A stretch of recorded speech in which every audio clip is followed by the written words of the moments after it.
Reese, it's Washington State's annual Seattle game, a 4.5-hour drive away from the Palouse for Cougar football.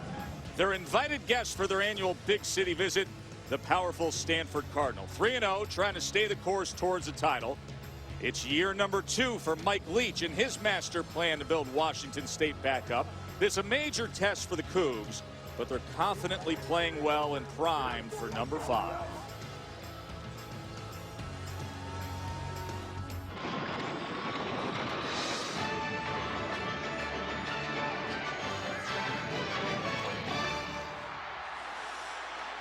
We welcome you to ESPN's college football finale. From CenturyLink Field, home to the NFL's unbeaten Seahawks, and tonight home to a Washington State team which has won 3 straight. They're taking on the number 5 team in the country, the Stanford Cardinal. As we say good evening, everybody, glad you're with us. Joe Tessitore alongside Matt Millen as we round off a really great day of college football. Hopefully we'll have a good one to bring it all home for you here in Seattle. It's interesting when you cover Stanford all of a sudden. We focus on the offense because all of a sudden college football, with all the up-tempo, spread pass-happy offenses, has gone so far to one extreme that it's Stanford who seems exotic on offense with these big packages in the power run game. They're the outlier. And going back old school. And all they do is they try to put as many big rear ends in front of you as you can and just give you power football. And you'll see 4, sometimes 5 offensive linemen in there, and they don't care if you know that they're going to run it. They're going to run it right at you. Now, eventually, Tess, they're going to come out of this thing with a play-action pass offense. Just a few weeks ago, with the boot with Hogan, just a little bit of a wrinkle. I'll expect tonight, if we get that big elephant package, I won't be surprised if we see a play-action pass out of it. A lot of 300-pound guys wearing tight end numbers as eligible receivers. Exactly. We'll see them in the backfield. We'll see them lined up with 3 tight end sets. As for Washington State, well, what you'd expect with Mike Leach's air raid offense. Well, quick passing, and they want to get rid of the ball fast, and they want to spread you out, and they want to make you defensively to have to be able to make an athletic play. Look at this, 1.1 seconds, the ball is out of the quarterback's hand. And he wants to give him some green to work with. You're going to see it a lot. What they want you to be able to do is start tightening up your coverage, and then he's going to take a shot like this down the field. They get the numbers all inside, up at the line of scrimmage. Then they spread you out again, and then they run at it. So it's calculated, and it's fun. But here's the secret of Washington State. You think offense when you think Leach. This defense is stout up front. Oh, yeah. They're good in the back end. Held Stanford to 120 yards rushing last year, and in the 3 wins this year, they've only given up 17 total points. They're quick, they're big, they're quick, and they're physical, and they're down front 7.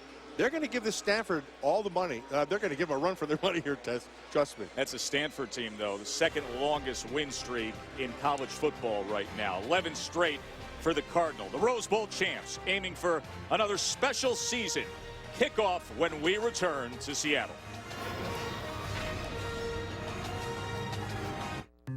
ESPN College Football Finale, brought to you by Vizio Fandemonium, where you compete for points and the chance to win prizes and unique fan experiences. Dr. Pepper, always one of a kind. And Rogaine, men's Rogaine foam. Stop losing, start gaining. Good look at Pike Place Market and Pike Place Fish Market, not far away from CenturyLink Field here in Seattle, where Stanford has come to town, and they're not at full strength. Maria Taylor has more. Maria? That's right, Tess. Depth will be a key today for Stanford. Their starting left guard, David Yankee, is out tending to a personal family matter. He'll be replaced by Joshua Garnett, who's received all the first-team snaps this week of practice. Also, Barry Browning did not travel. And then Ed Reynolds, the starting safety, will have to sit out the first half due to a targeting penalty from last week. And he'll be replaced by Devin Cunningham, and he will come in and probably play corner after Ed Reynolds returns to the game. Ed Reynolds, so talented, got tagged with that new targeting rule last week, so out for the first half tonight. Stanford won the toss, and they have chosen to receive. Ed Reynolds looks like his dad. Of course, played up in New England for years as a linebacker. Good player. They'll miss his presence in the first half. Jackson Cummings is number 23. Ty Montgomery, number 7, as Mike Boland is set to kick away here in the annual Seattle game for Washington State.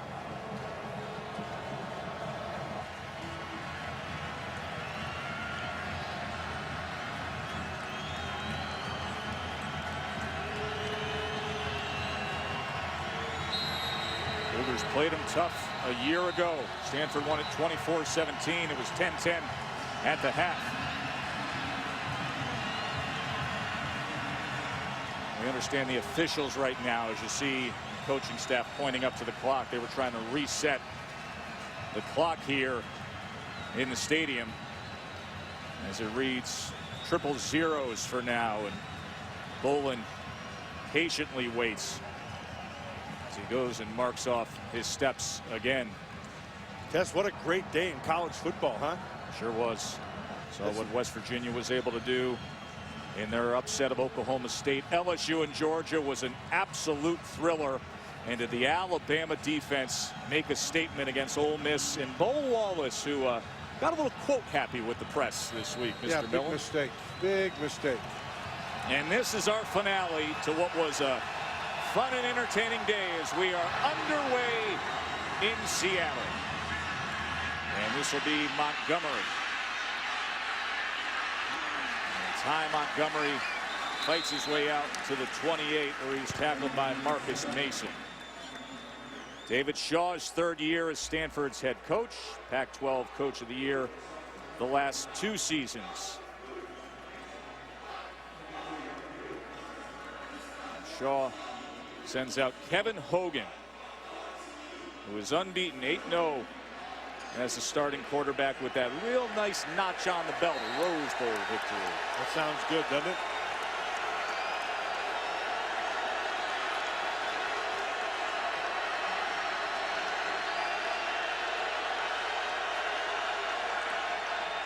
Open up the game with a pass, a strike downfield, and just off the fingertips of a striding Ty Montgomery. And he was wide open, Tess, and it didn't take him long to get right after Nolan Washington. Of course, Hogan took over last year when Josh Nunez struggled, as they were searching for Andrew Luck's replacement. You never want to be the man trying to follow the man, and that was the case with Nunez, but Hogan came in, steadied the ship. Back half of the season. Clock operator, please set the clock for 14:40. The clock will start on the snap. 14:40. Terry Lydon, our Pac-12 referee, heading up this crew, is tending to those early clock issues here at CenturyLink Field.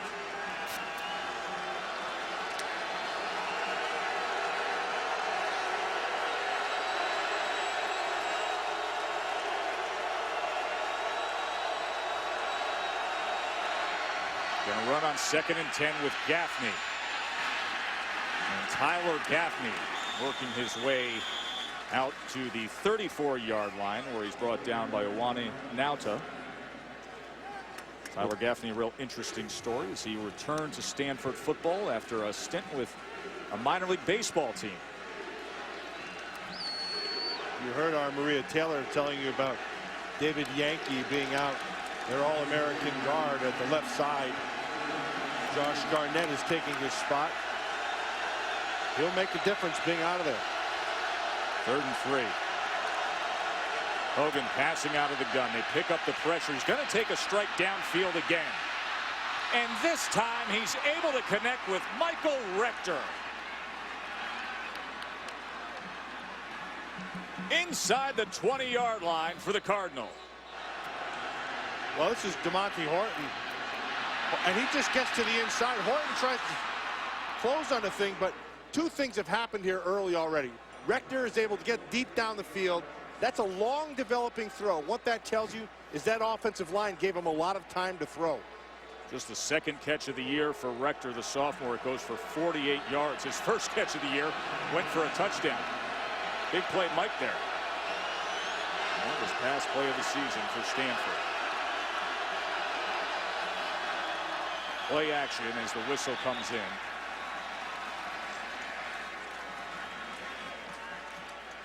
Don't see any flags. Before the snap, delay of game against the offense. 5-yard penalty, first down. Well, we had the clock issues early, but that play clock is dead center right in front of Kevin Hogan as he was looking down the field, so no issue there. It's Mike Leach, in his 2nd year at Washington State, says, hey, we just flat out play harder this year, and they've gotten the early results. Had the win at USC in week 2. Defense playing much better than many.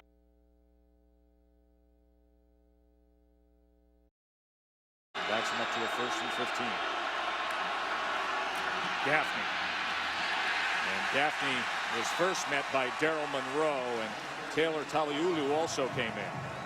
Because when you watch this Washington State defense, they give you a lot of movement. And so there's a lot of stunts and a lot of slants and a lot of crosses up in front. Sometimes what happens, it's almost a feast or famine type of defense. You may catch somebody for a 1-yard loss or a 1-yard gain, and then they may bang one on you for about 8 to 10 or something like that. So you have to be patient. They're going to get their pluses. They're going to get their minuses. Jackson Cummings now in on 2nd and 13, flaking. Kevin Hogan has the back. And they go with the underneath option that time, but it was read well. That was Xavier Cooper staying right with Cummings. Yeah, and see, they brought a blitz. They brought a blitz that time. They dropped it down from the outside. Cooper, 96, he ends up making the play. But you can see top of the screen coming right there. Cooper ends up being the beneficiary of a strong safety coming down from the top side. They have good size up front. What they don't really have here is a pass rusher. They use it on 3rd and 11. Play clock down to 3. Now once again, the officials running in as we get a timeout being called by Stanford. David Shaw's offense driving but facing a 3rd and long when we return to Seattle. 12 action to round out the night. Joe Tessitore, Matt Millen, Maria Taylor. And Stanford facing a 3rd and 11. Washington State's playing them in the zone. Means they're going to try to keep everything in front of that 10-yard mark. Empty set for Kevin Hogan.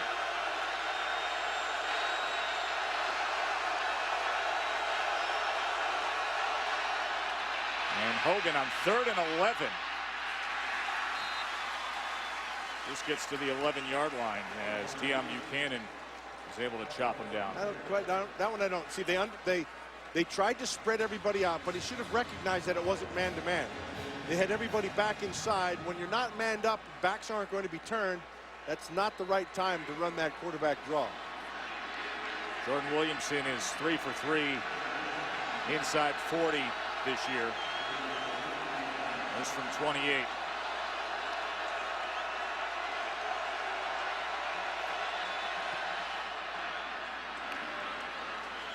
And the senior kicker, it's Stanford on the board to begin the night. Off to a 3-0 start for the 4th straight year.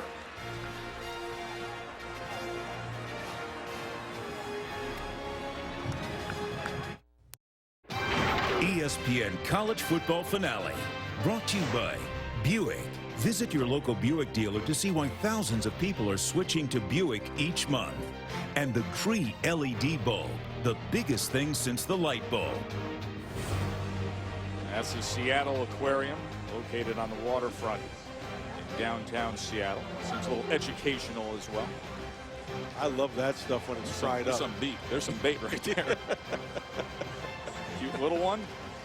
As this is the Seattle game. 11th time that Washington State has put forth this annual contest here at the home of the Seahawks, CenturyLink. Stanford up 3-0 early on. As Williamson kicks away, Galvin and Caldwell back, and this will go for a touchback as Caldwell fields it there. Let's go back to that 3rd down play. Yeah. Curious call. 3rd and 11, yeah, because here's where he comes out and he sees all these guys back here, and all the eyeballs are back inside because they're in a zone, and they're looking at the quarterback and feeling their receivers. When the quarterback comes to the line of scrimmage, he notices that it's not man-to-man. This is not the right play to run against the zone because as soon as they declare it run, everybody's going to converge on it. That was Kevin Hogan on that 3rd and 11 as they settled for the field goal. So they had that 48-yard completion to get them in position. Now, Connor Halliday and Washington State's offense is counter to everything you will see from Stanford as they open up with a screen to Gabe Marks. Now, Connor Halliday, this is his team now, was splitting time last year with Jeff Toole. Opened the year with 65 pass attempts down there at Auburn, threw for 344 yards, and he has had some big stat lines over the course of the past couple years for the Cougs. Up tempo, and they will air it out. And he's swinging out of the backfield this time. It's Marcus Mason for a first down for Washington State. Tess, that's nothing more than a long handoff. And when you do that, you really have to be able to block with your wide receivers. This is a spread offense. I mean, at its finest. They're trying to spread you defensively. Washington State knows that Stanford has better defensive personnel than they do. So to neutralize that, they spread it and put their athletes in space. Halladay again trying to extend the play. The ball came loose there, and Mason jumped on it. Boy, he was right on top of that, as it was Josh Morrow who came charging in against Connor Halladay. This is one of the things that Washington State was leery of. They know they don't match up well against that defensive front of Stanford. They believe that Stanford is a more physical group and can get after them physically. They proved it there. Well, they proved it last year, too, when Stanford had 10 sacks against Washington State. 2nd and 22 now backed up. Quickly getting rid of it, but he threw it behind the intended target, Dom Williams, as he was covered by Wayne Lyons. Now, if they can get any kind of protection, just a little bit of protection, the ball's coming out quick right now, as you see, you're going to get a double move. And the double move is going, because they're getting rid of the ball so fast, these corners are going to start to bite hard. Safeties are playing a little bit tighter. They'll set them up for a double move. Remember, Stanford playing without their star free safety, Ed Reynolds, who has to sit this first half after the targeting foul last week. 3rd and 22. And a strike right over the middle to Craycraft. First down. And he's right at the sticks. Oh, he put It'll it short. depend on that spot. Now I can look at right. He's right in front of me. Remember, that yellow line is unofficial, and they're going to ask for a measurement. But that was a good strike, Halladay to River Craycraft. I don't know about that spot, Tess. From where I'm standing right directly in line, and that receiver got further ahead than where they spotted it. Now keep in mind, it's where the ball is, not the body. Oh, he's about an inch short. And the guy who spotted it was the side judge, and he was running up the field trying to stay with the play. Yeah. So they mark him just short. 4th and inches. See, I don't like this right here in short yardage situations. When you're quarterback, you should get under center. From their own 45, 4th and inches.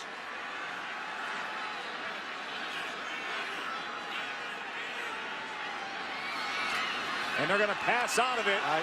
And there's a flag that comes in as Lions had coverage on Williams.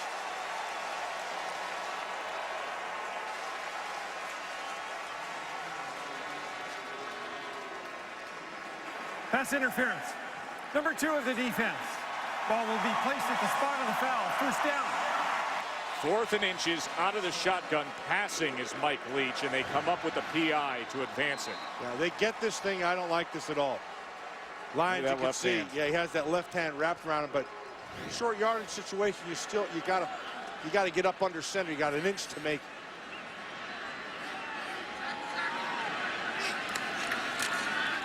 The screen to the top there, and Thompson is able to get a gain of about 3, tackled by Morrow. John Thompson, walk-on receiver with a reception here early.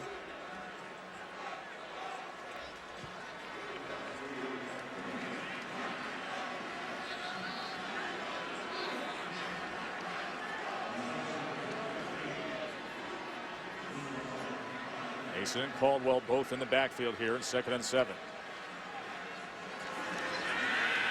Halladay. Out of the backfield is Mason, and he lowers the pads for a first down, Washington State. Tess, that was the best that Halladay looked right there. They had time to throw, and that allowed him to go through his progression. And he went from left to right and found Mason out in the flat. Halladay 5 of 6 to open up his night. And another quick strike, and spinning for a first down is Craycraft. That might be the best read he had all night. Boy, did he get it out quick there. Well, because the blitz, he saw the blitz coming off the right side right away. And when you do that, you throw it into that. There's your hot read. Watch the blitz come from the right side. You can see, and he knows right away. Boom, go right to it. That's really well done by Halladay. Freshman Craycraft. Good-looking target for Halladay this season.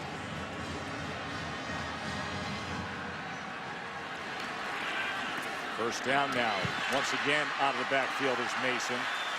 But this time he was wrapped up by Amanum. The difference in Halladay this year as opposed to a year ago is he's way more patient. And he's not afraid to take the underneath thing instead of trying to push the ball down the field, which he loves to do. He has the patience now to dump it off underneath. Maybe Mason picks up 4 or 5 yards, and you live for another down.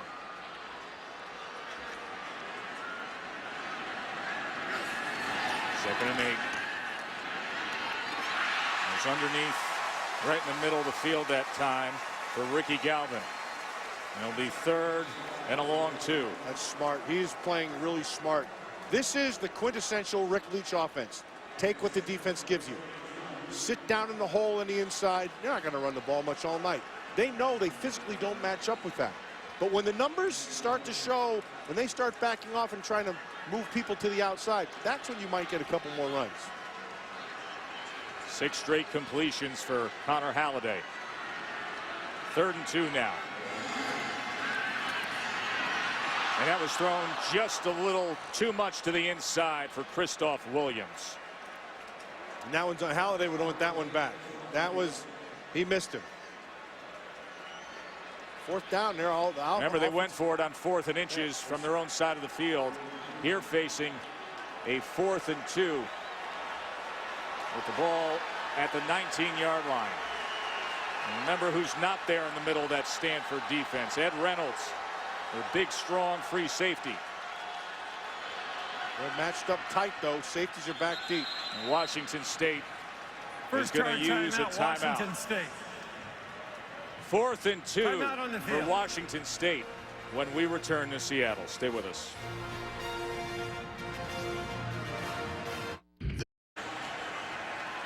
Well, after the timeout, Mike Leach making a decision, facing that 4th and 2, send Andrew Fernie, the senior talented kicker out there, attempt a 36-yarder, off to a great start this year, a perfect 4 for 4.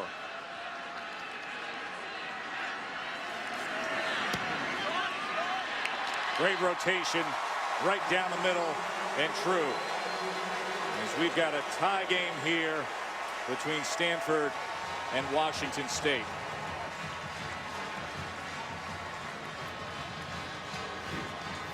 A lot of elements, Tess, for a good kick. Maybe one of the most important is the hold. Watch how he gets those laces away from the strike of the kicker.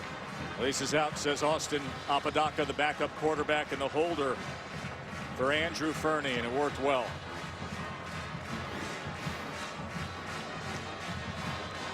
Reminder, you can get your NFL Sunday started with ESPN's Sunday NFL Countdown beginning at 10 a.m. Chris Berman and the gang, all the latest news and updates right up until kickoff. And then it's Fantasy Football Now starting at 11 a.m. on ESPN2. Getting ready to set your lineup. Tune in here with the folks. Fantasy Football Now will say at 11 a.m. A team that calls this place home is off to some start with that defense. Oh, they are playing Seahawks fantastic. playing Texans this weekend. Russell Wilson playing well, their defense playing well, and this stadium just absolutely rocks. Just like the old Kingdome up here. It was the same thing. That place gets so loud, and they say this place is even louder. We're at the Texans on Sunday, and we're glad to have their home for a night of college football. Here's Ty Montgomery from the end zone.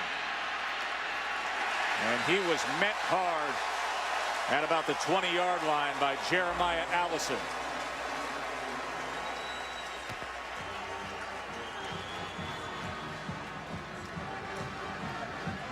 So we will see Kevin Hogan and that Stanford offense again going up against Mike Bresky's defense, the defensive coordinator at Washington State, coming off a shutout of Idaho, and everybody thinks a Mike Leach team is all offense. This Washington State Cougars team really turned things around defensively in short order in the past year and a half.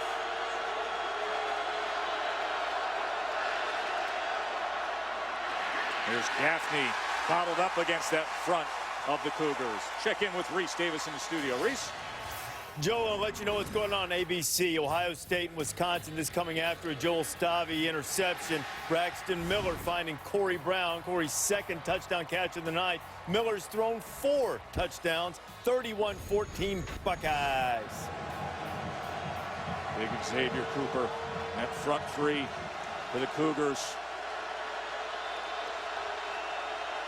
And he gave up a yard that time to Gaffney. 2nd and 9, empty set for Hogan out of the gun. As they get push again, and Hogan takes off, and Hogan slides down for a Stanford first down. He can run the ball. He can run, and that's a good decision. He recognized the 2 safeties deep, so they had to cover 2. And then the middle backer, the inside backer, he went out and tried to take up Montgomery in the slot. And as soon as he vacated the middle, that's what Hogan saw, and he took right to it. Looking athlete at 6'4", 228.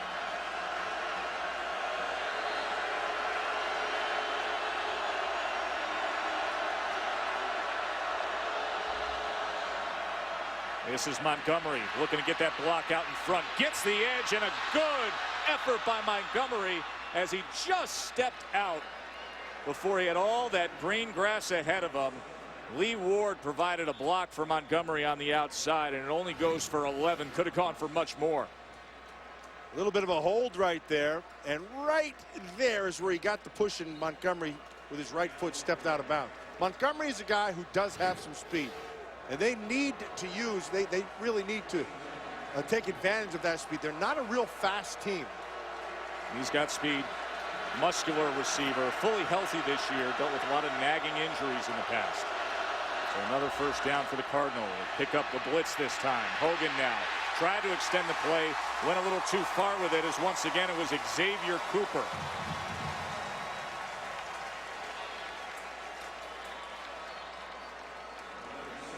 Bringing 5, so you got a blitz, which means on the outside you have to start manning up. You can see on the inside Monroe going out on the top from underneath, and then here he comes. That's a nice job of just pursuit and staying after the guy. Gaffney got that first extra man in pass protection, but then Cooper shed his and was able to track down Kevin Hogan. Stanford.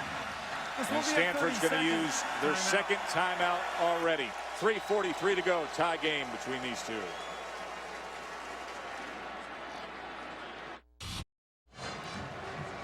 There's Mike Bresky. Talked to us the other day. He said we got to keep Stanford out of 3rd and short. We need to win 1st and 2nd down.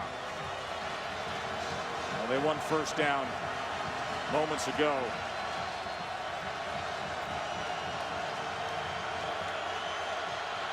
Here's Hogan. Looking over his options.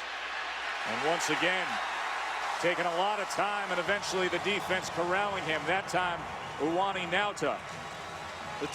The whole key to this, they got pressure, but the coverage down the field did not allow Hogan to be able to make the throw. Watch it on the top side. Just really well done. They tried to double move, but the safety sitting over the top, and then the corner jumps it again. See, here came the safety from the inside out. Sets up this 3rd and long. Nice work by Dale Buchanan. This is what Bresky wanted. 3rd and long. Anything over 3rd and 4 he was happy with. The spot they want them in. They bring 5. It gets picked up. Hogan cranks it up. Downfield, and a strike to Cajuste. Devin Cajuste. Touchdown, Cardinal. 57-yard touchdown pass by Kevin Hogan. Well, Mike Bresky, he rolled the dice a little bit, and he brought the blitz, like you said, Tess. And Cajuste has the coverage they want. And watch the protection. Great job by Gaffney with the protection. And then Cajuste in the secondary, and he's just too fast for him. In a big spot. Third Watch and Gaffney. 9. Isn't that nice, Tess? And he finishes it, too. I like that. As Williamson adds the extra point. And a 57-yard strike for a score on 3rd and 9 by Hogan to Cajuste.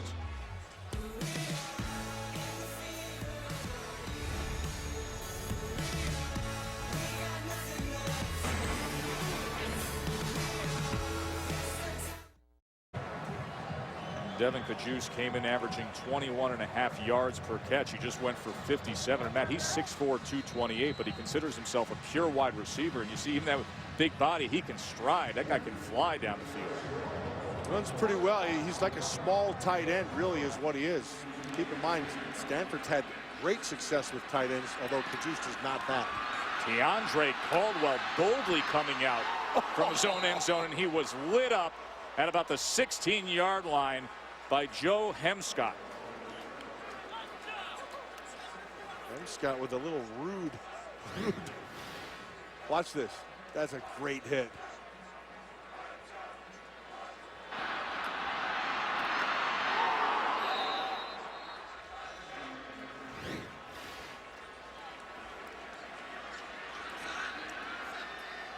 I love that stuff over on the bench. Firing off on special teams. Now Halliday back to business. Wide receiver screen. Maley. And Vince Maley trying to turn the corner. He does so out to the 21-yard line. Pushed out by Jordan Richards. Tess, you know, he gets rid of that ball so fast. He must have a good-sized hand. It's barely in his hand. Barely, and it's gone. I mean, he's getting rid of it really fast. Takes that snap from Elliott Bosch. You see number 60 there, and just distributes it quickly to either a back or a wide receiver. 2nd and 5 now.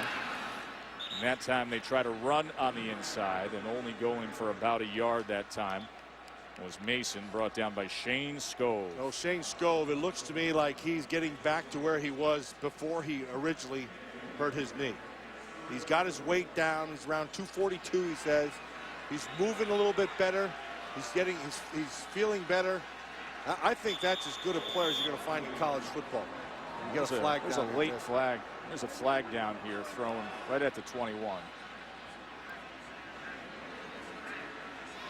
Substitution infraction. Number 85 entered the game and did not participate. 5-yard penalty. Still 3rd down. That's John Thompson, the receiver. And you know, the guy who's got that Juris Doctorate degree is going to have a friendly conversation with Terry Lydon and the crew. We may sue him before this night's over.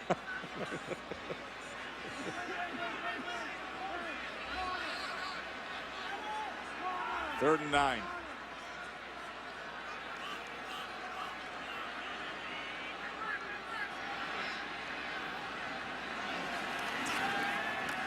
Halliday. Oh, that has to be caught. That was dropped by Isaiah Myers. And that was a perfect throw. Right between the 8s. That ball is coming out fast. And look at, okay, back step, sets right between the 8s. That's the 1st down. It's dropped. Instead, Michael Bolin will come on to punt away, and Cody Whitfield's going to set his feet at the 45-yard line, looking to give Stanford good field position here. This is a bad punt. Takes a bounce at the 37 and is fielded at the 49.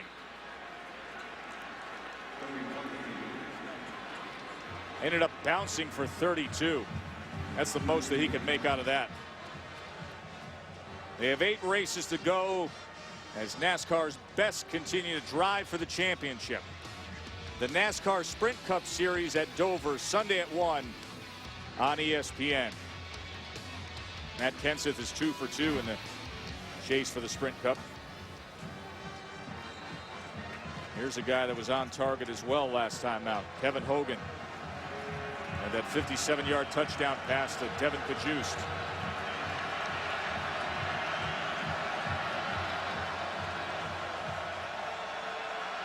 Keep it on the ground with Gaffney. And Gaffney able to get 5 yards there. Tess, one of the things that Washington State wanted to do was get Stanford in third downs. And when they have gotten them, they've had success. It's been third and long, but they've been able to do it. Now, this 3rd and 11, he didn't quite come up with it. But on the big third down last time, it's as good as it gets. Right down the middle for 6 to Cajuste. Here you see on 2nd and 5 how they'll load up that backfield with big bodies. And Gaffney will run right behind him, but that hole was filled by Daryl Monroe. That's a good player. Daryl Monroe, number 13. Usually their middle backer. They bring him in a lot of different places. They'll bring him off the edge. They'll bring him up front. You see him right inside. But what they do with him is they'll blitz him quite a bit. Now he's coming regardless. See how he split that double. They were gonna get 2 to 1 on him. He split it, got skinny, made a big play. Sets up this 3rd down, Tess. And this is again where they wanted him to be. We'll go back to that 3rd and long. First quarter counting down here.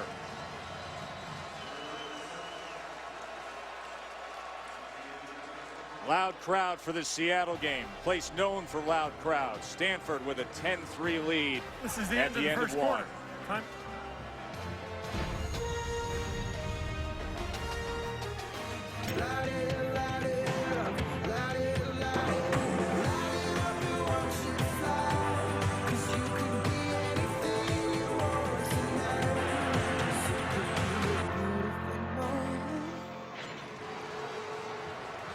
Number 5 Stanford up 10-3 to start the 2nd quarter here in Seattle. Joe Tessitore, Matt Millen, and Maria Taylor. Glad you're with us for this college football finale.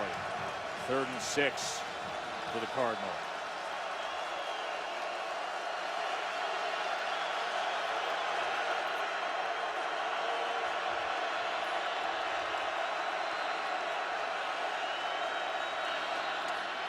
Here's Hogan.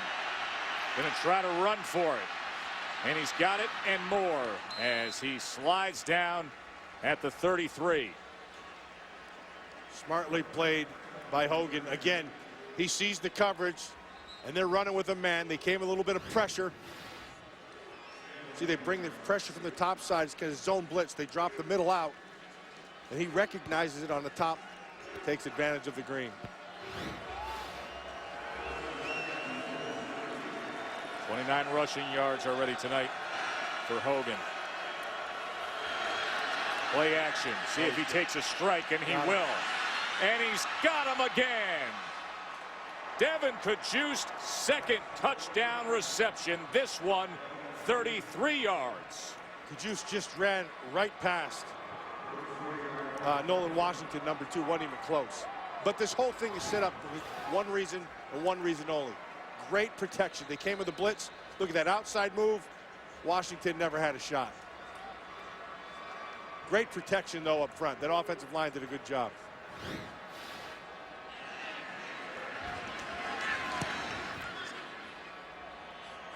And Williamson makes it a 2-touchdown margin. Great weapon for Kevin Hogan and David Shaw's offense. 6'4" Devin Cajuste. Hey, the guys are gonna come over and watch the game on Sunday. You in? You only got cable, right? Yeah. I'm gonna be in my place watching all the games. Huh?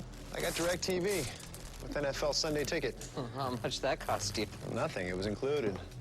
You don't have to pay extra to watch all those games? That's what included means. Catch you Monday. Become the world's most powerful fan. Get NFL Sunday ticket at no extra charge. Call 1-800-DIRECTV. What kind of? What kind of? What kind of? Excuse me. What kind of car is this? What kind of? Wow! There's nothing else like it. The new Equus from Hyundai. Traffic jam on the way to the Sooners game. Not clutch. But I can still watch kickoff live. Schoonerly clutch. Watch college football live all season long on Watch ESPN. Download the app or visit watchespn.com.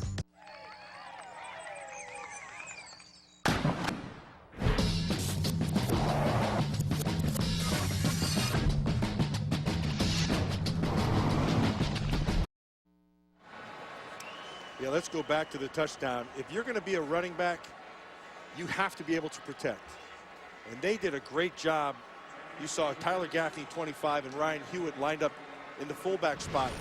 You have to block. You have to identify. They did a fantastic job, and that allowed Kajus to do that double move on the outside. Double moves take a little bit more time, and because of that protection, he was able to get it. What a mismatch problem Devin Kajus represents. And Kevin Hogan, you see him there, 5 completions in a row.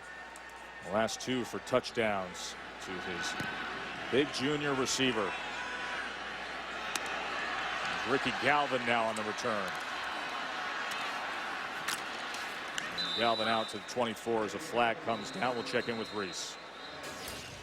Joe, Oregon and Cal. This is the opening, or rather kickoff early in the game. DeAnthony Thomas of the Ducks on the return gets tackled. I want you to watch the replay and keep an eye on his right ankle.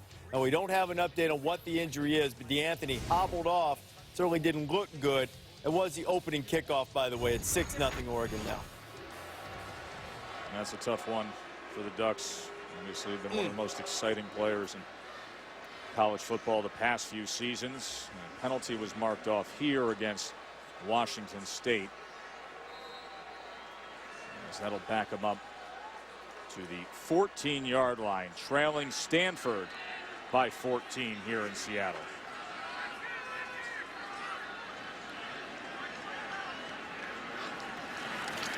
Halliday once again quickly getting it out, and this time he goes to Isaiah Myers. Let's check in with Maria.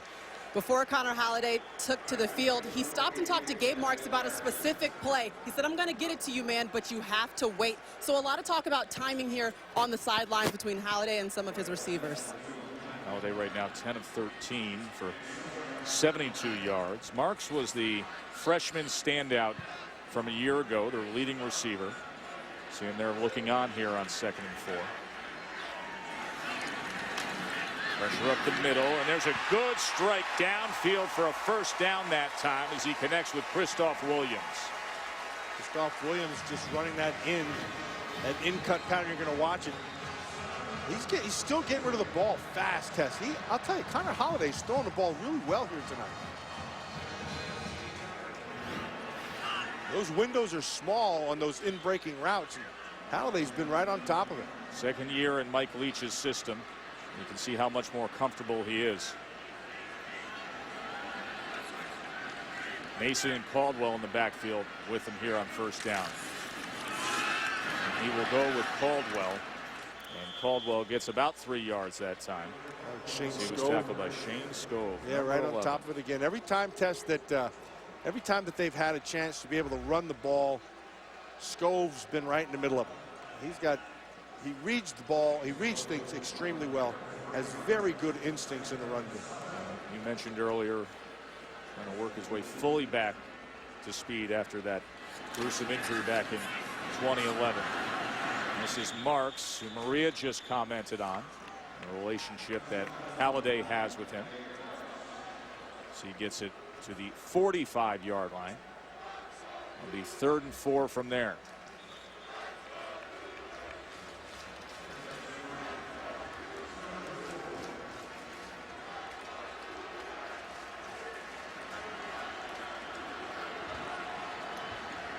Cougars looking for their first 3rd down conversion of the night. And that ball was bobbled, and it goes incomplete as Bobby Ratliff couldn't control it. Halliday put it in position.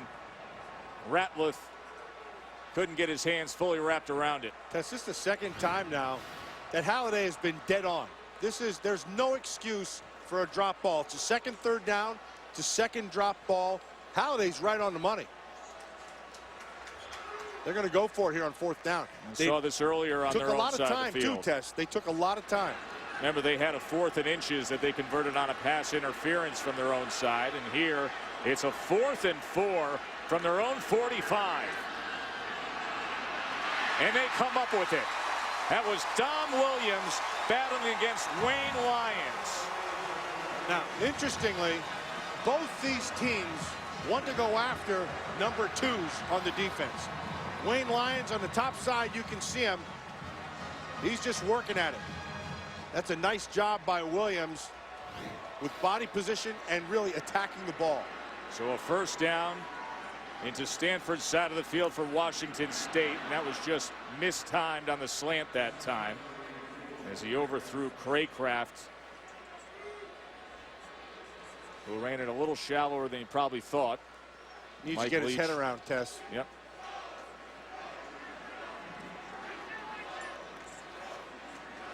Mike Leach's offense trying to deal with the weather conditions tonight.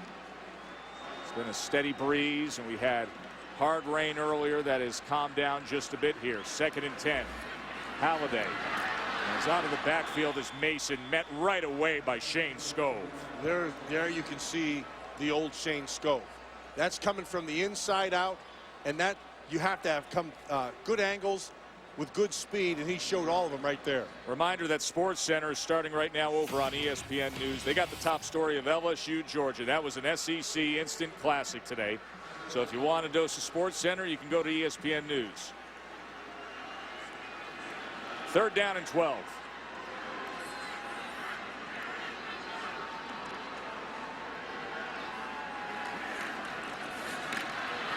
Halliday can't escape at that time and just had to throw it away. There's their pass rusher, Tess.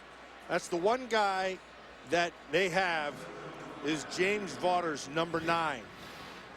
Look at, he's going for a pick right there, and then he gets held. But he just keeps on coming. He's got very good speed.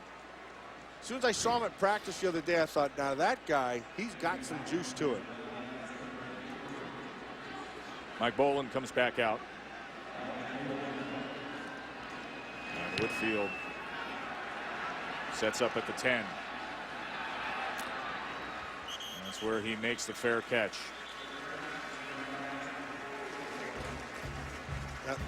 Tess, when you have your quarterback on the move and you're a defender down the field, there's one way to make sure that they don't catch the ball. Yeah, that's called knocking them off their routes. Oh, Shane Skov. Shane Skov.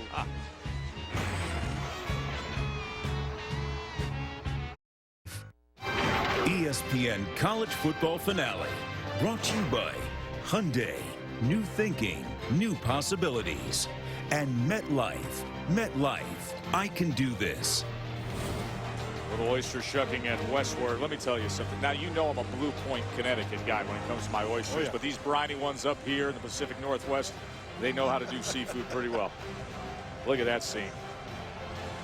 That fire pit filled with the shells.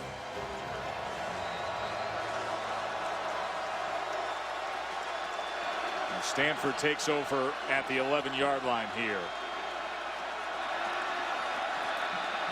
Gaffney out of the I formation.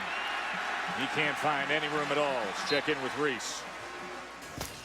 Joe, it is nasty weather in Eugene, but perfect for Ducks. Mark Helfrich said this week, whatever the weather is, it's going to be perfect. Marcus Mariota, Josh Huff, touchdown Ducks. Some of the fans, though, they're not toughing it out like the team. There are people heading for the exits in the first quarter. It's 13-0. Nothing slows down that Ducks offense.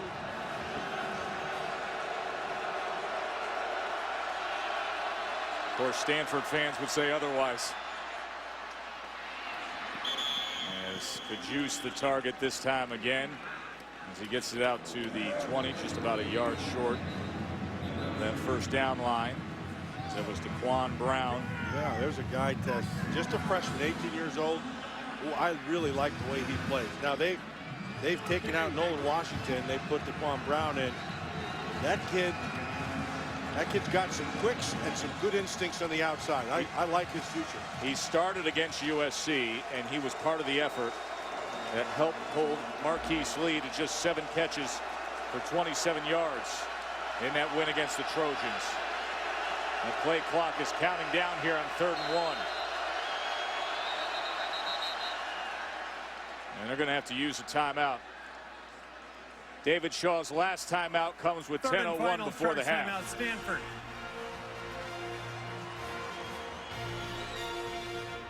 Monday Night Football, Dolphins, Saints, 8:25 Eastern on ESPN. That concludes our football marathon. Coke Zero reminds you it's not your fault you watch football all day. Man has always been captivated by watching stuff.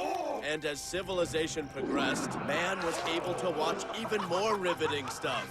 And now scientists have developed HD to romance your eyeballs. How can you look away? You can't. So relax and do what your brain was made to do. Watch stuff.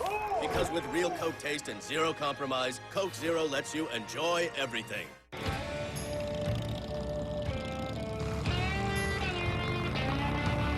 The play clock running down. Facing a 3rd and 1. Washington State crowd trying to help out their defense here. High formation with Gaffney as the tailback. As Hogan checks at the line, and now Cajuste splits out. Here's Gaffney. Well, they shot the gap, but I think Gaffney's going to get it here. Depend on the spot. I don't know, Tess. The side judge coming in is... We'll see where he marks it. Yeah, right foot or left foot. They gave it the left foot. And take a look, and it's a 1st down for the Cardinal.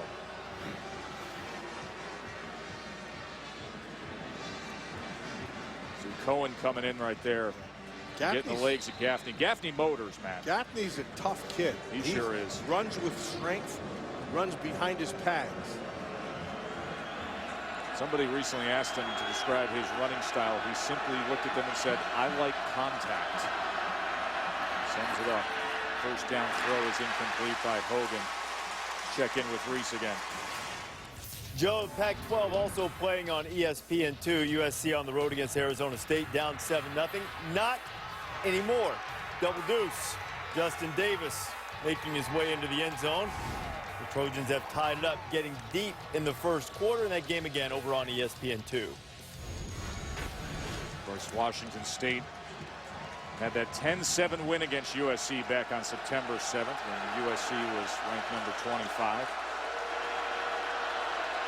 2nd and 10 now.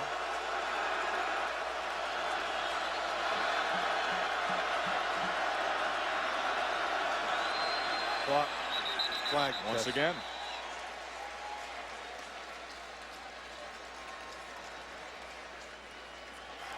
Delay of game against the offense.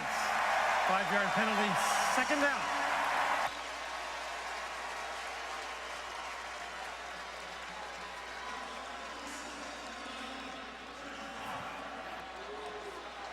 Very uncharacteristic of this. Now to have 2 delayed calls. Exactly. Stanford team is always so buttoned up.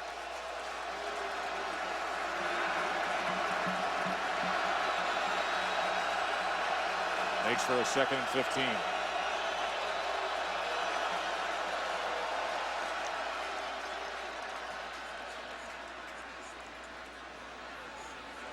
Getting choppy with this crew, isn't it?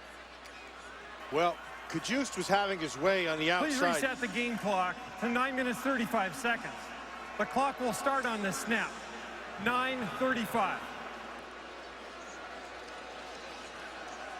Tess just watching here on the outside. Cajuste was taking care of Nolan Washington on the outside. Now he's got the freshman Daquan Brown, number 25, on the outside. It looks like he's going to have his chance on him. Go with Gaffney here, who kept his balance and was able to spin for an extra yard back to the original line of scrimmage before he was met from DeMonte Horton. Still sets up a 3rd and 10. Where they want him. Mike Bresky's been preaching that all week to his Cougars defense. Do your job in 1st and 2nd down. The last time they got him with a double move.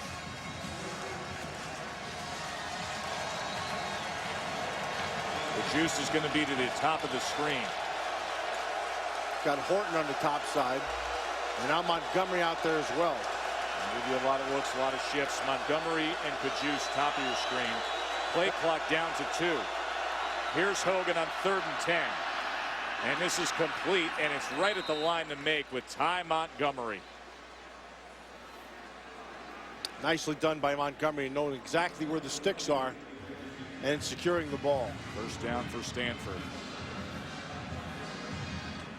Multiple touchdown game last week against the Sun Devils. It's been a big part of their early season success. 5 of 6 on 3rd down conversions, the Cardinal.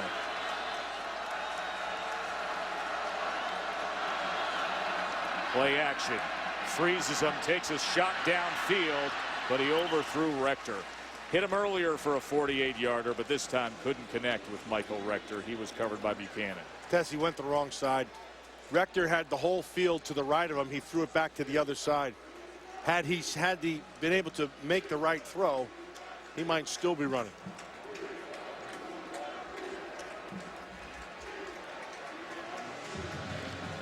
Rector didn't see a lot thrown his way coming into this game, but he's been a good-looking target for Hogan early on here against the Cougars. 2nd and 10 now.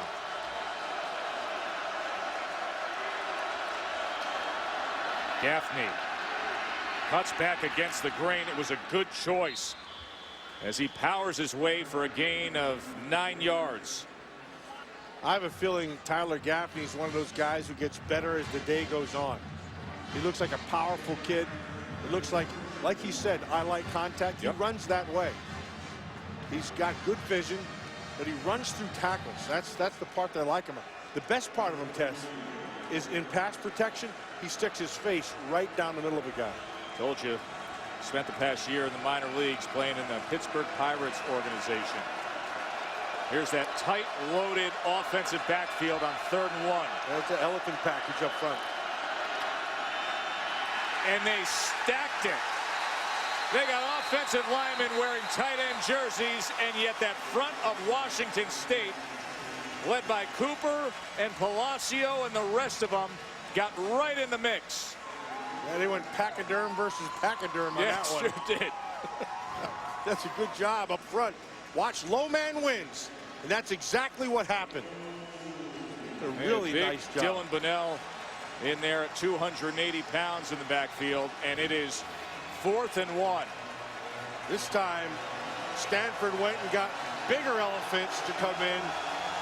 They're letting you know right now. Don't be surprised if you see a little play action here. They got a 300-pounder as the fullback who just shifted out. And they're going to try it again. And once again, Washington State comes up, but it's going to depend on that second effort spot. Gaffney reaching out with that second effort, and I think that's going to be good enough. That was all Tyler Gaffney. First down, Stanford. They hit him, Tess, in the backfield. They hit him in the backfield, and he kept on going and ran right through Daryl Monroe. Monroe's a good player. Number 13, watch Monroe. Here they come. Boom. He's stuffed in the backfield. Now watch him run. Keep your legs moving. And then the second effort right, that's a third effort. That's Monroe fantastic. had him all the way up at the shoulders and just slid all the way down to his ankles, and that gave Gaffney just enough to reach out. Great individual effort by Gaffney. Play clock again, hitting double zeros, but they got it off just in time. And the scrappy Gaffney fighting his way to midfield and a gain of about 7.5 yards. Gaffney's a little deceptive, isn't he? Yeah, he has really good feet inside. At that time, it looked like it was all bottled up, and then boom, he picked up another 6 yards on top of the first 4. Watch this. Right, boom, there's the first contact. Now he squeezes through, picks up another 5 yards on top of him. Did he ever make the most of that? There was not much of an opening there, and he slithered his way through and then showed some pad leverage. 2nd and 3, and once again it's Gaffney as he's able to keep his balance for yet another first down, ridden down by Pole, Tony Pole, the 300-pound defensive tackle. Now this is a Stanford-looking drive, if ever there was one, isn't it? Yeah, this is You're exactly right, Tess. They're just going to wear you down, go with your play action, force you to have to come get tighter to the line of scrimmage, then he's going to take a shot. Keeping that guy off the field, Connor Halliday, in that air raid, quick strike, up-tempo Mike Leach offense. Here's Hogan now. Look at the time for Kevin Hogan. And a flag comes in as he was looking for his 6'7" tight end, Kamatule, who was covered by Deone Buchanan.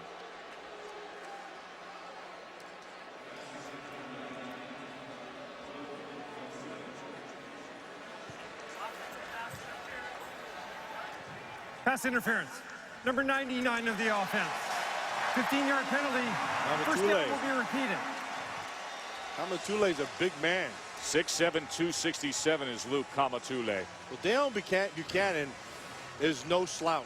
That guy, he will knock you out. He's not afraid. He's as hard a hitter as there is in college football. I'm not sure about that penalty. Buchanan wasn't going to give up his ground. Kamatule wanted to take the ground. It was just posting up like being down low in the blocks in basketball. 6'7" against 6'1" there. Kamatule is going to be a good one. And as you mentioned, Buchanan, one of the hardest hitters in all of college football. 1st and 25, and they go with a little screen here to Montgomery, and Montgomery almost broke free. You mentioned Buchanan and what he's done through the years. A long history of getting the attention of the officials, like back in September of 2010. Penalized for the personal foul there. Here against Cal. Oh, bone-jarring hit. Got suspended. This against Eastern Washington in September of 2012. And then how about this against Auburn? I mean, just digging in against Corey Grant. Caused the fumble. Actually got on unsportsmanlike conduct after the play. The hit was solid and legal. 2nd and 11. And once again, Cajuste. Kevin Hogan finding Cajuste down to the 31-yard line. And a flag is down back at the 44.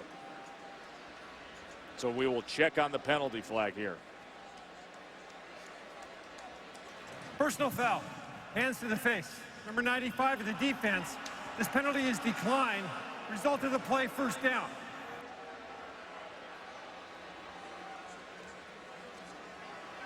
And Cajuste now has 4 catches for 115 yards. And those 2 touchdowns, a 57-yarder and a 33-yarder.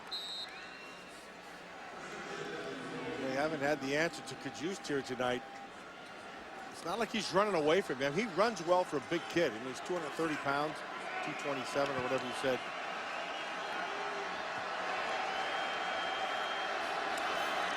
This is Barry Sanders. You heard me right. Look at the moves, just like that. The sophomore running back giving you a glimpse of why so many are so high on his future. He stuck that leg. Boy, did that look familiar, Matt. Just like Pop. No, number 20. Watch what he does to Cohen right here. Second charge, timeout, Washington State. He looked exactly, well, that's amazing to me. Isn't that something? Well, I'm going to tell you something. I thought his dad was the greatest runner in the history of the National Football League. Barry Sanders getting into the game here. Watch out! Oh my goodness! See? Here's the son of the '88 Heisman Trophy winner, as he just got in the game moments ago for Stanford, had a really great looking 16-yard reception. Number 26, you see there, son of the all-time great. And Stanford in the mix here of a 15-play drive. It's occupied over 7 minutes.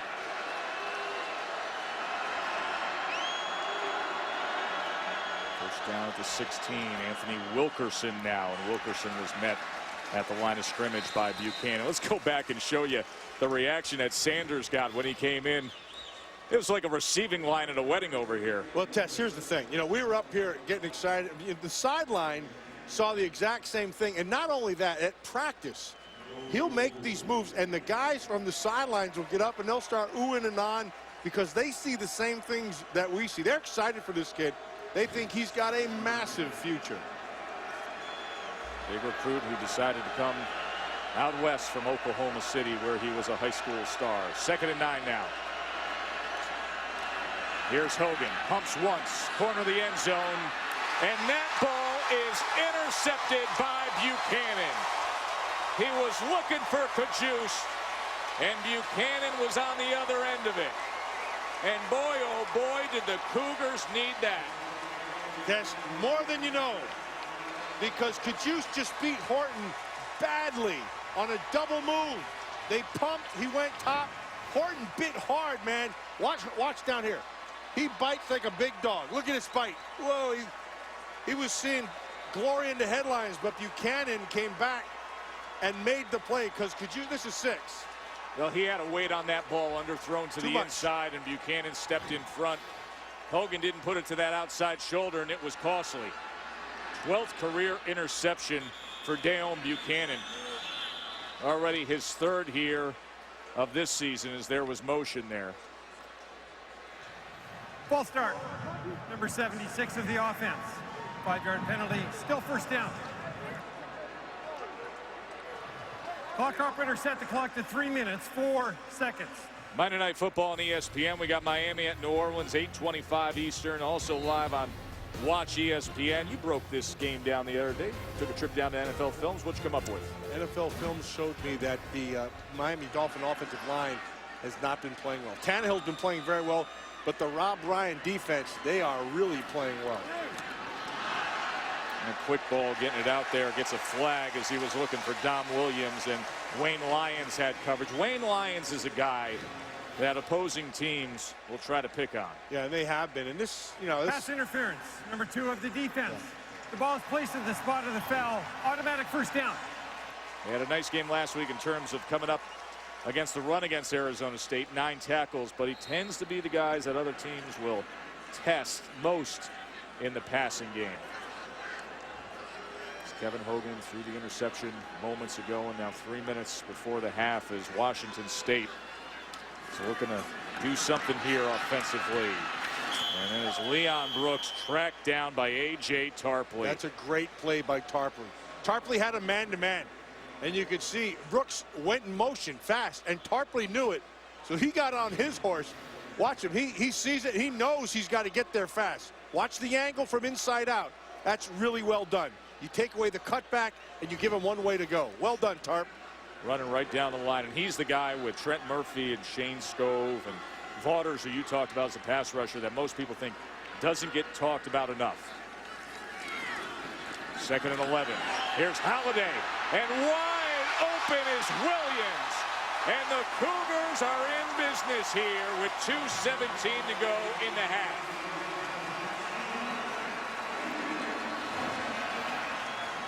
See him right down here. He's going one-on-one. He just kind of lulls him to sleep. And Alex Carter, who's normally a good cover guy, he just gets caught sleeping. 43-yard reception brought in by Christoph Williams. That was thrown to the outside of Bobby Ratliff. Carrington on the cover there. This is an interesting offense. He'll throw short, then boom, he'll take that shot. And sometimes what he does, Tess, is you kind of fall asleep on the outside. If you're not careful, what just happened to Carter happens. Trips to the top. Gabe Marks, their talented sophomore, bottom of your screen. 2nd and 10. Halliday, pressure from behind as he tucks and runs and is forced out at the 33 by Tarpley. But a nice job of having the clock in your head. You know something's coming. And on the backside, Skov was after him. Tarpley was after him. He was able to take that and turn it into a 3rd and short, 3rd and manageable. Mike Leach's offense yet to convert a 3rd down tonight. Now facing a 3rd and 5. Well, he had a couple of big drops, so that number would be different. Let's see if they can hold on to one here.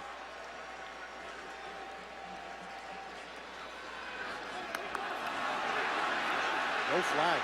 Comes in now. Flag did come in, so he takes a shot downfield, and it was a short ball intended that time for John Thompson. He couldn't come up with it, but we will hear from Terry Lydon and his Pac-12 crew. And it should be against Stanford for encroachment. Should be offside, yep. Offside. Number 93 of the defense in the neutral zone. 5-yard penalty, which results in a first down. That was Trent Murphy with his big 6'6" frame coming into that neutral zone. This is the end of the play.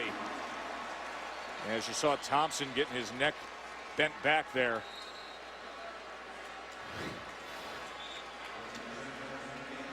So a first down for Mike Leach's offense at the 28 of Stanford.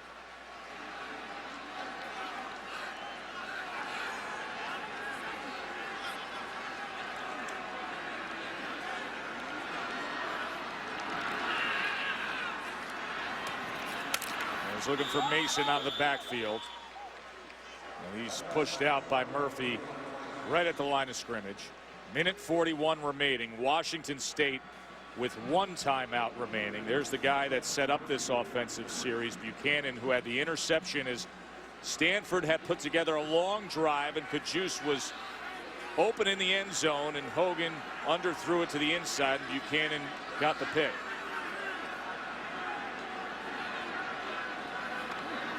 Halliday pressured and had to throw it away. That was Gardner coming in with Halliday. Let's check in with Reese.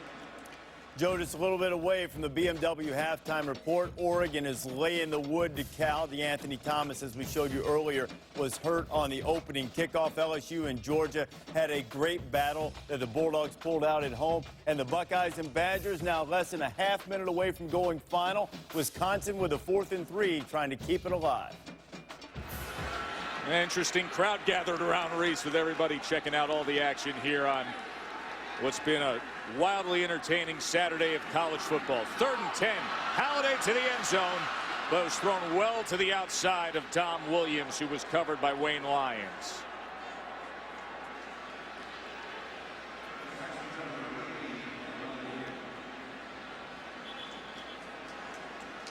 Either Williams ran the wrong route, Tess, or Halliday, it was just miscommunication.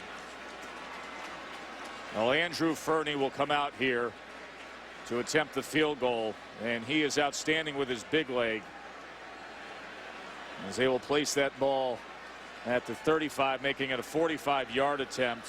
It's 15 of 21 in his career from 40 to 49, 3 for 3 already this year. And yet this strays out to the left. It was a high snap. Tried to get it down, and that didn't help Fernie.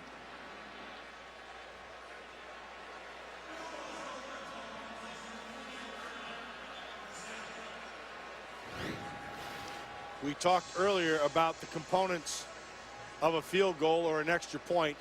The snap is the first piece that has to be good, and it wasn't. He did a nice job of trying to get that ball down, but it disrupted the timing of the kick and caused him to pull it a little bit. Yeah, Apodaca and Fernie, they're well conditioned to getting into that rhythm, but that throws them off just a bit. And with the longer distance, that ball towards the end just leaked out to the left. So minute 24 remaining here with Stanford back on offense. And Hogan will go underneath to Kamatule. They go with the hurry up. And now they go with a little tempo here, running their 2-minute stuff is Stanford. And they go with the inside handoff that time for a first down to Gaffney, who just never stops working out to the 45. Remember, no timeouts for Stanford, as David Shaw was upset earlier when they had to use their last one. There was still over 10 minutes remaining in the half when they burned their last timeout. Hogan just going to give it to Gaffney, and Gaffney fights his way to get to the sideline with 48 seconds remaining. Good awareness by Gaffney to stop the clock. Well, the wind is going in this direction to the left, and in warm-ups, Jordan Williamson was good on 50-yard field goal attempts. So he would need to get to the 33-yard line to satisfy that range. Keep it on the ground again. This is Wilkerson. Now the clock will run down under 40 seconds here with a 3rd down and 4.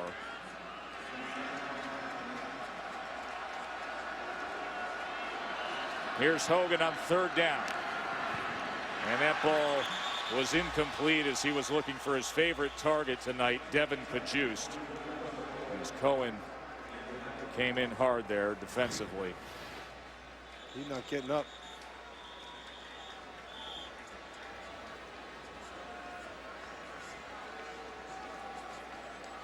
Cyrus Cohen, number 42, after he made that tackle, he stayed down.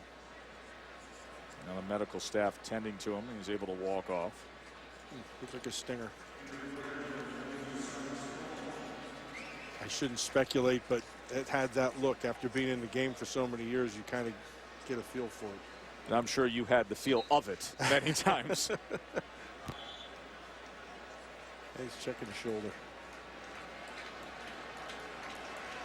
That was a missed opportunity moments ago by Washington State after they had stopped Stanford, came down the field themselves and came up short.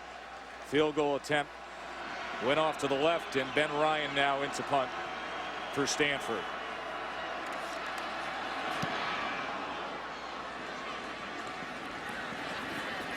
And Leon Brooks with the fair catch at the 11-yard line.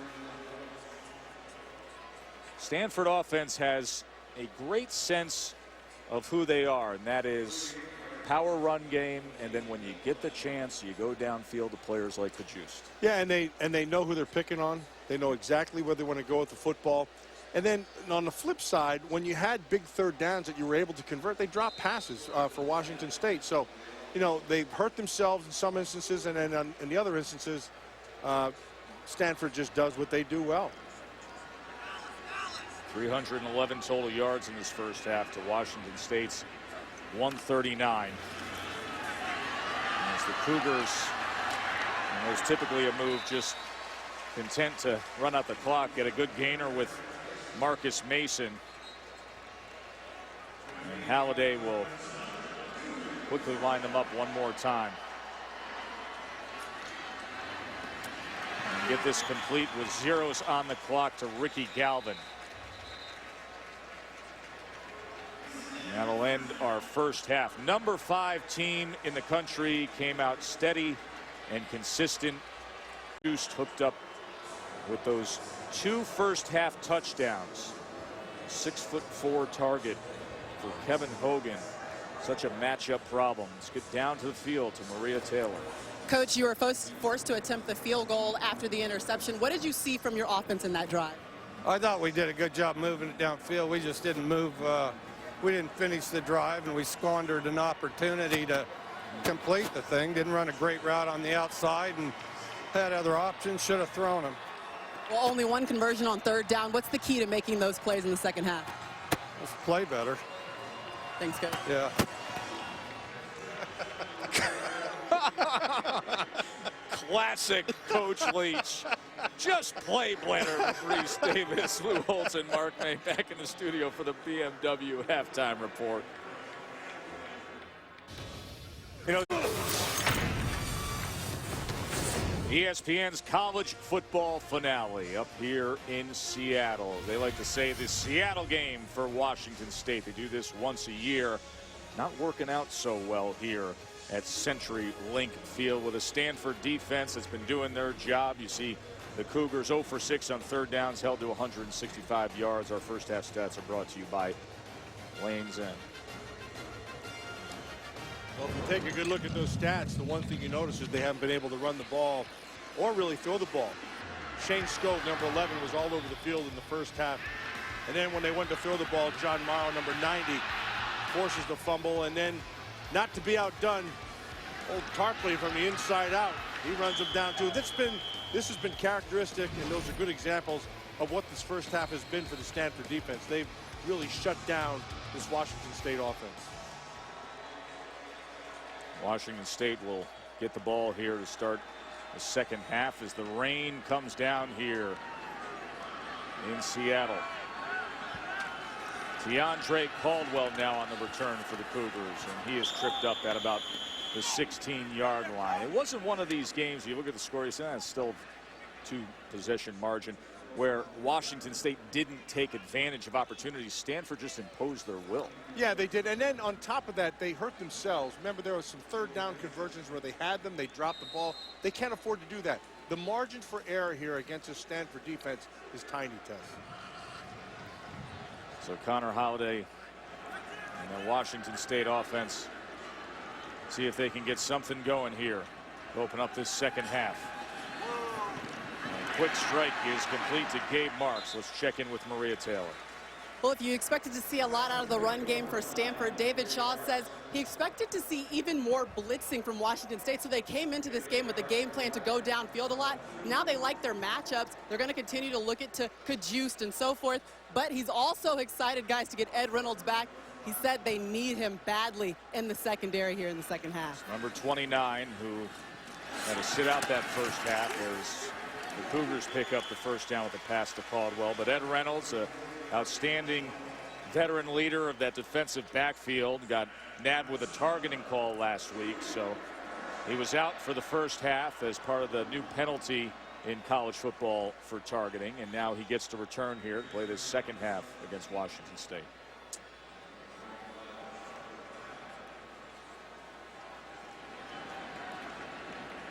First down out at the 32.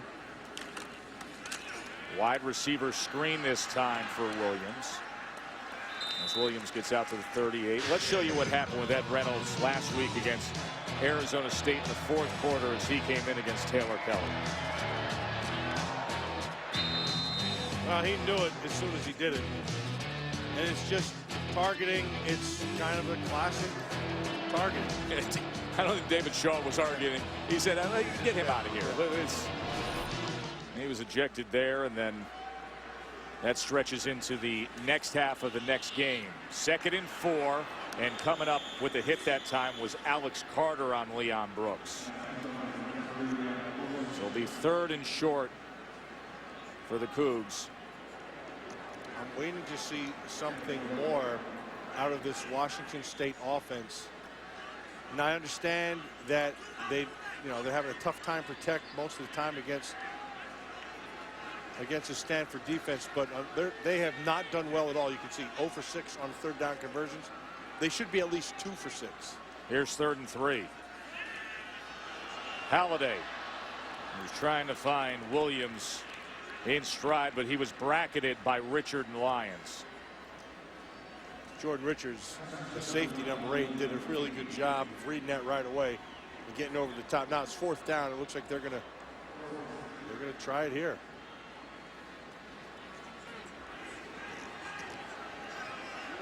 Who's gonna go for it? Well, they converted earlier on 4th down. Also had a penalty that went their way on another 4th down situation. And this from their own 39-yard line. 4th and 3. What the heck are you throwing it there for? There's 3 defenders on 1 receiver. I mean, that made absolutely no. That's the first really bad read that he's had all night long. Turnover on downs with the decision by Halliday as he threw it into traffic that time. I mean, look at the coverage as they were just a swarm of Stanford defenders around Williams. You got to see before you throw. Part of it's anticipation, but you got to understand what's in front of you before you throw it in there. So Stanford takes over at the 39-yard line to start this second half. And Anthony Wilkerson is in the I formation as the tailback. And he will get the call here, and he is met in the backfield. This front group for Washington State, that was Destiny Viao. They have done a decent job so far this year. Yeah, Vial's had a good game here tonight. In fact, this down front, Nada inside, has done a nice job. That's a pretty stout group.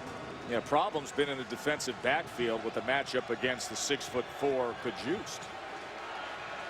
2nd and 11 now.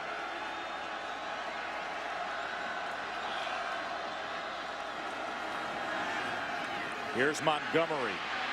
He puts out the stiff arm and then lowers the shoulder as he was able to fight his way near the 35-yard line. But Devin Cajuste has been such a factor in this game, the 6'4" junior receiver. Well, they've been having success with him mostly because they've had great protection, and then these double moves on the outside just got Washington out of the game. 57-yard touchdown catch, 33-yard touchdown catch. Now at 3rd and 7. Let's see if they look his way here. Hogan, he was trying to go over the middle on the 10-yard in, anticipating Ty Montgomery, but it goes incomplete. It'll be 4th down.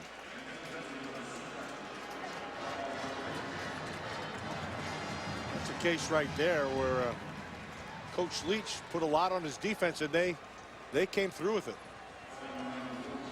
Put him in tough field position. The ball on the 36-yard line, so they will punt away. Williamson, their place kicker, a career long of only 48. That would have been a 53-yard attempt from there. And this takes a bounce at about the 5, and Stanford will down it, and Washington State will have their backs up against the wall as they will mark that ball just beyond the 5-yard line when we return to Seattle. Stanford by 14.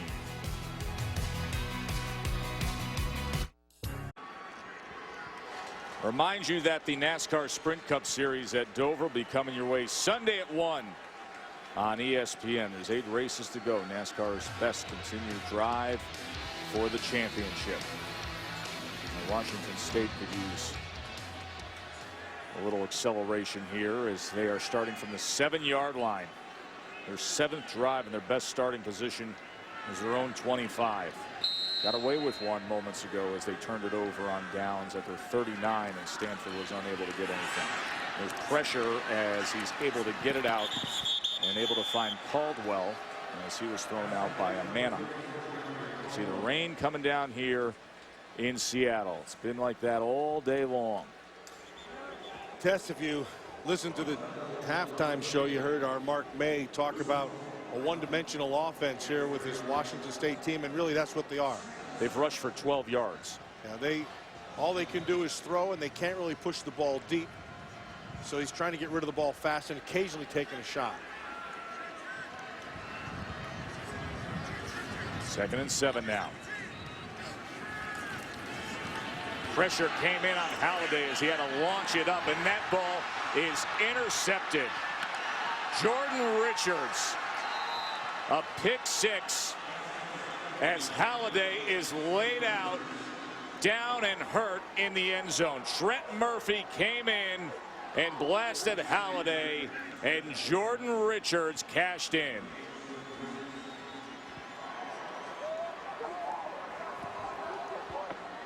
Well, he just threw a duck up there. Watch Trent Murphy from the top, took an inside move and planted him, and that forced a premature throw, and he threw it up high. And that allowed Richards to be able to track the thing. Watch his block at the end. Right? Boom, there. That's Stanford defense. 28 straight games with a takeaway. That is the longest streak in the nation. This one goes for 6 on the return by Richards.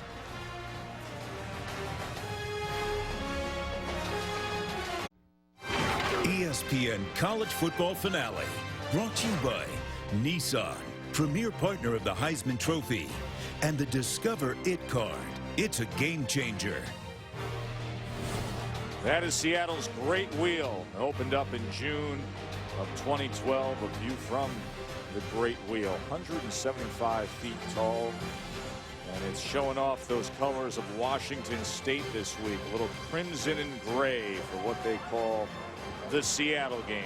Once a year they do this, the 11th time they've done so. That is Austin Apodaca warming up, number 17, after Connor Halladay, the starting quarterback for Washington State, just took a big hit by Stanford's Trent Murphy on a throw that was picked off and returned by Jordan Richards for a touchdown for the Cardinal. Number 5 team in the country, up 24-3.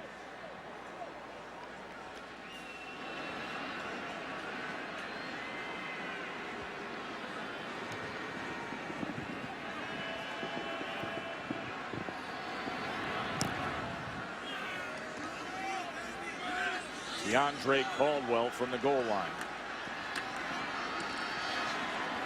And Caldwell gets out to the 22-yard line. Trent Murphy, 6'6", 261, and coming right into the gut of Holiday. And nice clean hit, just catches him right, and looks like he hits his shoulder a little bit. Let's go down to the field to Maria. Yeah, guys, after that hit, Holiday came over and told Leach he was fine. He was totally fine, but he just does not know what in the world happened on that play. So Holiday's going to trot out there, but he stepped into that throw, exposed that entire right flank, and Trent Murphy came charging in. I know one thing was wrong. It was a bad throw. There's Rufasa, his big back. Now, after that throw, he's hurting. And you see him limping his way to the sideline. After that first down throw, as Mike Leach will have to turn to Austin Apodaca. This is what you're going to see is the result from that last hit. That's from Trent Murphy's hit in the end zone. So the medical staff will get to Holiday as the redshirt freshman, Austin Apodaca, will come in here trailing by 21 against the number 5 team in the country in that feisty, tough, and powerful defense of Stanford. 2nd and 5.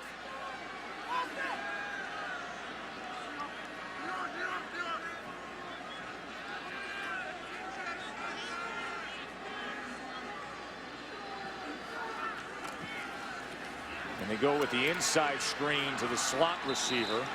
That is John Thompson. As you see Holiday explaining to the medical staff what happened out there.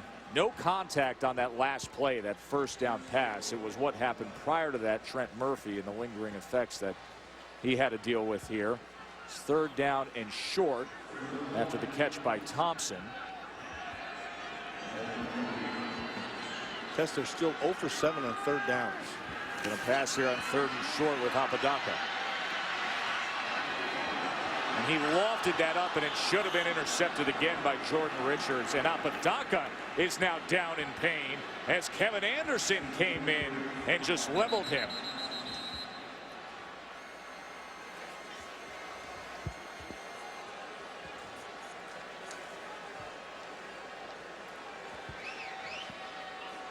So Washington State, in a span of 3 plays, has just gone through 2 quarterbacks. Look at Anderson come in against Apodaca. Well, he was not in a good position, and Anderson had already started to make his move to hit him.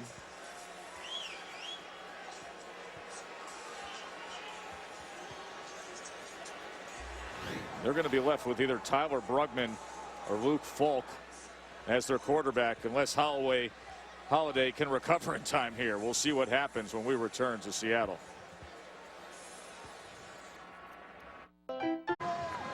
That's Washington State's starting quarterback, Connor Holiday.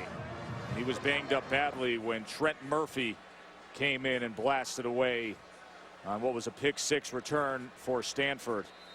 And moments ago, Austin Apodaca, their backup, also was down and injured, as Washington State will be punting away here. And that is off the side of the foot of Mike Boland. And it does take a bounce past midfield. That might be the worst example of punting I've seen. We've seen some through the years. Two in a row. I mean, that's not having a good night. 27-yard punt that time. Holiday being brought back to the locker room by the medical staff. He passed for 184 yards tonight. But let's show you what just happened on the last 2 series for Washington State. Holiday beaten up by Murphy on a pass that would be returned by Jordan Richards. And then Apodaca with Kevin Anderson tracking him down as he threw and took a really big hit from the linebacker. And now Mike Leach has to think through his options a bit, trailing by 21. Meanwhile, Kevin Hogan back to business with Montgomery, who spins and fights for a gain of about 9.5 yards. Pass complete to number 7. This is nicely done by Montgomery at the end, anticipating where the hit's going to come from. Watch, he starts to spin now. Oh, not a number 95. Good hustle down the field at 10 yards. Put a nice lick on him.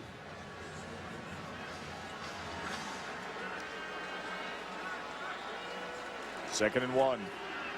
Hogan downfield looking for Rector. Oh boy, Stanford is just rolling here in Seattle. It is raining down hard, as is the Cardinal offense on the Cougars defense.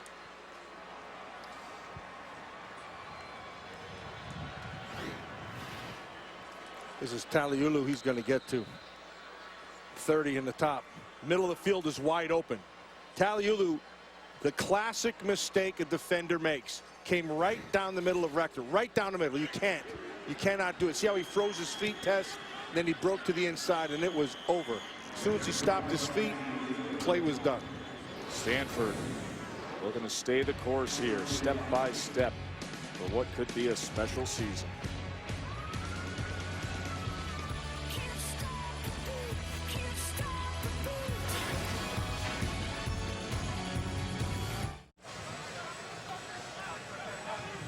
Get your NFL Sunday started with Sunday NFL Countdown. Begins at 10 a.m. on ESPN.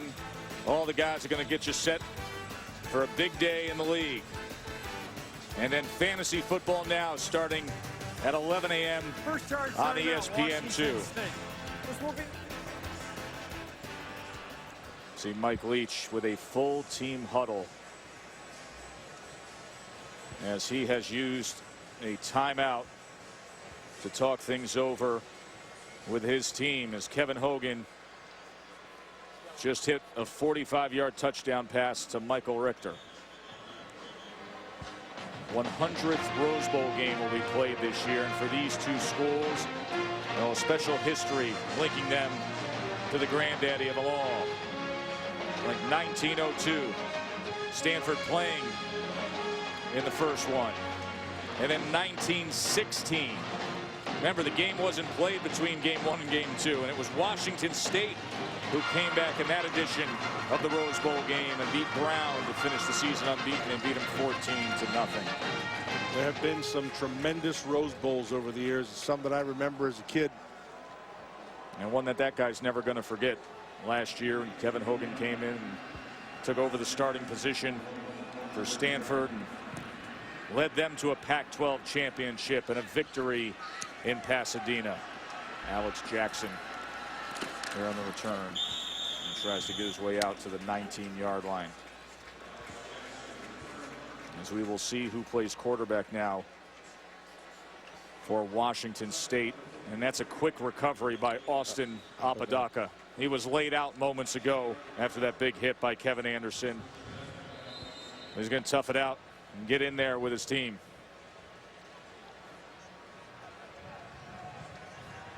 Well, it's going to be all on him. At 31-3 with no running game, it's just throwing all the time, and it's for a Stanford defense. This is where you want to be, man. You know what they're going to do. Just take off on them like that. Ben Gardner with a sack and a fumble. The ball's on the ground, but they're quick to jump on it that time. And Ben Gardner coming in. There's Ben Gardner right up top. And that is just a combination of two things. That's good get off, number one. He did a really good job of getting off on the ball. But that was just pitiful. And you're, as an offensive lineman, you can't do that. I mean, that was Rico Forbes, number 76. He never moved his feet. 2nd and 17 as they will keep it on the ground this time with Laufasa. Ben Gardner, the senior defensive end for Stanford. Now, last week he had the block punt, the sack against Arizona State. He's an emotional leader of this defense.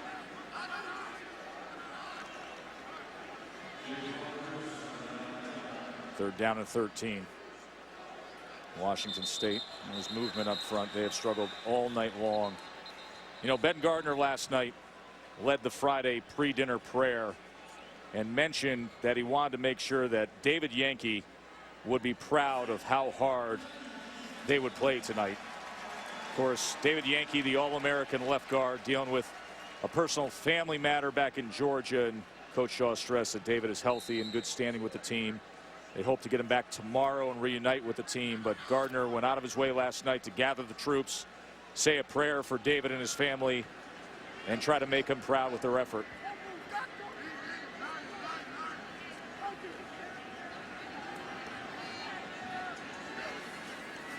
Third and 8. And that'll be the first third down conversion of the night as Gabe Marks gets the reception to move the chains. And Washington State, 7 minutes to play in the third. And that's when they get their first third down conversion. Well, and Apodaca has time. And when he does, I mean, when they've had time to throw down the field, they've done pretty well. Marks has been able to get open. There's been some guys who are open. They've had some drops like we've mentioned a few times, but the whole key is with this offensive line. This defensive front of Stanford is better than the offensive front right now of this Washington State team. Look at this. Trent Murphy. Wow. Point blank, and he takes it home. So he knocks the starting quarterback out and then puts a body blow right to the midsection of Washington State with that pick six. Stanford is just awesome tonight. And so is Murphy. Top of the day to your lad here, Mr. Murphy. You can see him right up here. Number 93 gets his hands up and just look at this. He's waiting, anticipating, and the ball, not as high as he had anticipated, is able to, heck, he just picked it off. Trent Murphy, 6'6". He's got that long, rangy body, and he just went up and snagged this pass that Apodaca threw right at him. Trent Murphy is probably the toughest guy on this team. He's one of those guys that nobody wants to mess with. When he says something, he means it. His word is straight truth. And he's one of those guys that everybody, if they get into something on the field, they're like, yeah, okay, Murphy, whatever I think you you could sum it up this way. You know, when the media relations guys go around, say, all right, what are your hobbies? What do you like? We need to fill out your bio. He says, well, when I go back home to Arizona, I enjoy steer wrestling. Well, his pop has a farm. Yep. And that's what he, and you know, he says when his dad says something, he listens to every word. I like that kid. Non-stop preparation all off season, and then he gets the results like that. 38-3, number 5 Stanford. Tess Murph is one of those guys, and you watch him, he plays hard, he plays physical. He'll play on Sundays, and he's going to play better than people think. He's rangy, like you said. He runs better than you think. He's got great toughness.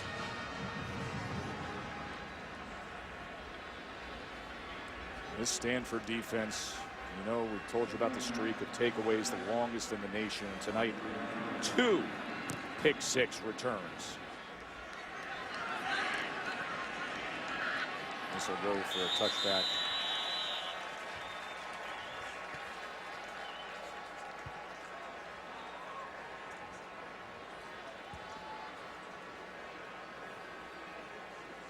Here at the Seattle game at CenturyLink Field. Stanford with a couple of guys that made their way to the pros and cashing paychecks right here in Seattle. Doug Baldwin's doing the same thing in the NFL as he did here. And how about Richard Sherman, one of the best corners in the league? Oh, he's playing lights out. That's as good as there is in the league right now. Richard Sherman plays the run well, plays the pass well, and he'll let you know it too. Austin Apodaca's got to go back out there. Took the big hit from Kevin Anderson, and Trent Murphy just pick-sixed him. And this time he throws it to the inside, but somehow Leon Brooks comes up with it. Just 1.5 yards there as he was covered by Ronnie Harris. There he is. He has played extremely well. There's Baldwin. Baldwin's made some big plays also. That Seattle team is playing 3-0. as well as anybody in the league right now. We're at the Texans on Sunday. They're the #1 defense in the league. And they are going to say that is incomplete, as it was juggled by Vince Mayle and did hit the turf. Of course, Russell Wilson, how productive he has been, is one of the real steals in recent years in terms of stock price going into an NFL draft and what you got on the back end with instant results as the rain continues to come down. You see the honors that the Seahawks have put together with the championship banners through the years, and this is a team capable of winning it all here in Seattle this year. 3rd down and 8, and that was in stride to John Thompson, but incomplete, as it was Zach Hoffpower slapping it away there at the last moment. Tess, that's the 4th drop that I've counted. There may have been more, but the 4th drop, this one's a big play, and there's just no excuse for that on any level. Papadakis thinks he's got himself a completion. Yeah, he started that little quarterback jog that you'll see with a completion there as the punt away from Bolin, and you get the mock derision applause from the crowd because he has struggled with some of his punts lately. Stanford, of course, could be on a collision course in the Pac-12 with Oregon, but they got a tough one next week with Washington. And you look at the top of the Pac-12 North. You look at the conference overall. Now, I mean, people are making the argument that the Pac-12 is, closing that gap to the SEC, which I think is a very sound argument. But the talent in this side alone, Pac-12 North. I know Oregon State stumbled early. They're playing good ball now. And then you got 2 legitimate national title contenders in both Oregon and Stanford, and the upstarts here in this city with the Washington Huskies. Anthony Wilkerson now. And he cuts back to the 38-yard line, tackled by Nota. They like Wilkerson, 32. I think he's got pretty good size, has good move, runs behind his pads well. If I'm sitting at home right now, I'm staying up for one reason and one reason only. I want to watch Barry Sanders. Yeah, I'm telling you, it amazed me. He looked exactly like his pop. For now, we get Anthony Wilkerson as the tailback here. Stanford easily in control as Wilkerson stiff arms his way for just a yard as he was quick to get out to DeMonte Horton with that stiff arm. We have a player down on the top side, Washington State player. Jordan Richards, maybe?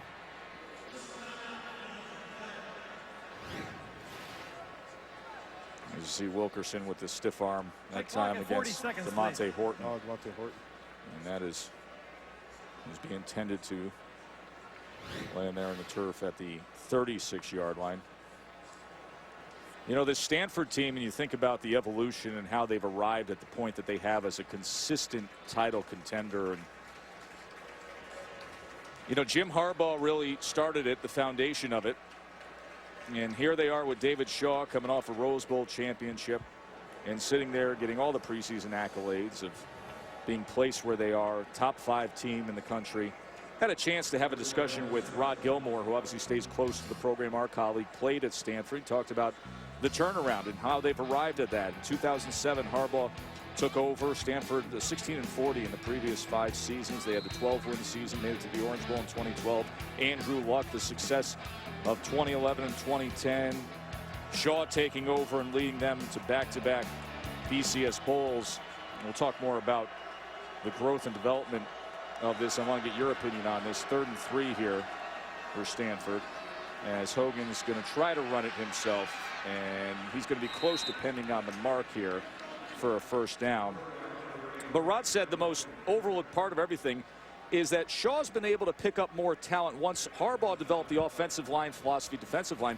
Is they're getting more talent now with the defensive backfield.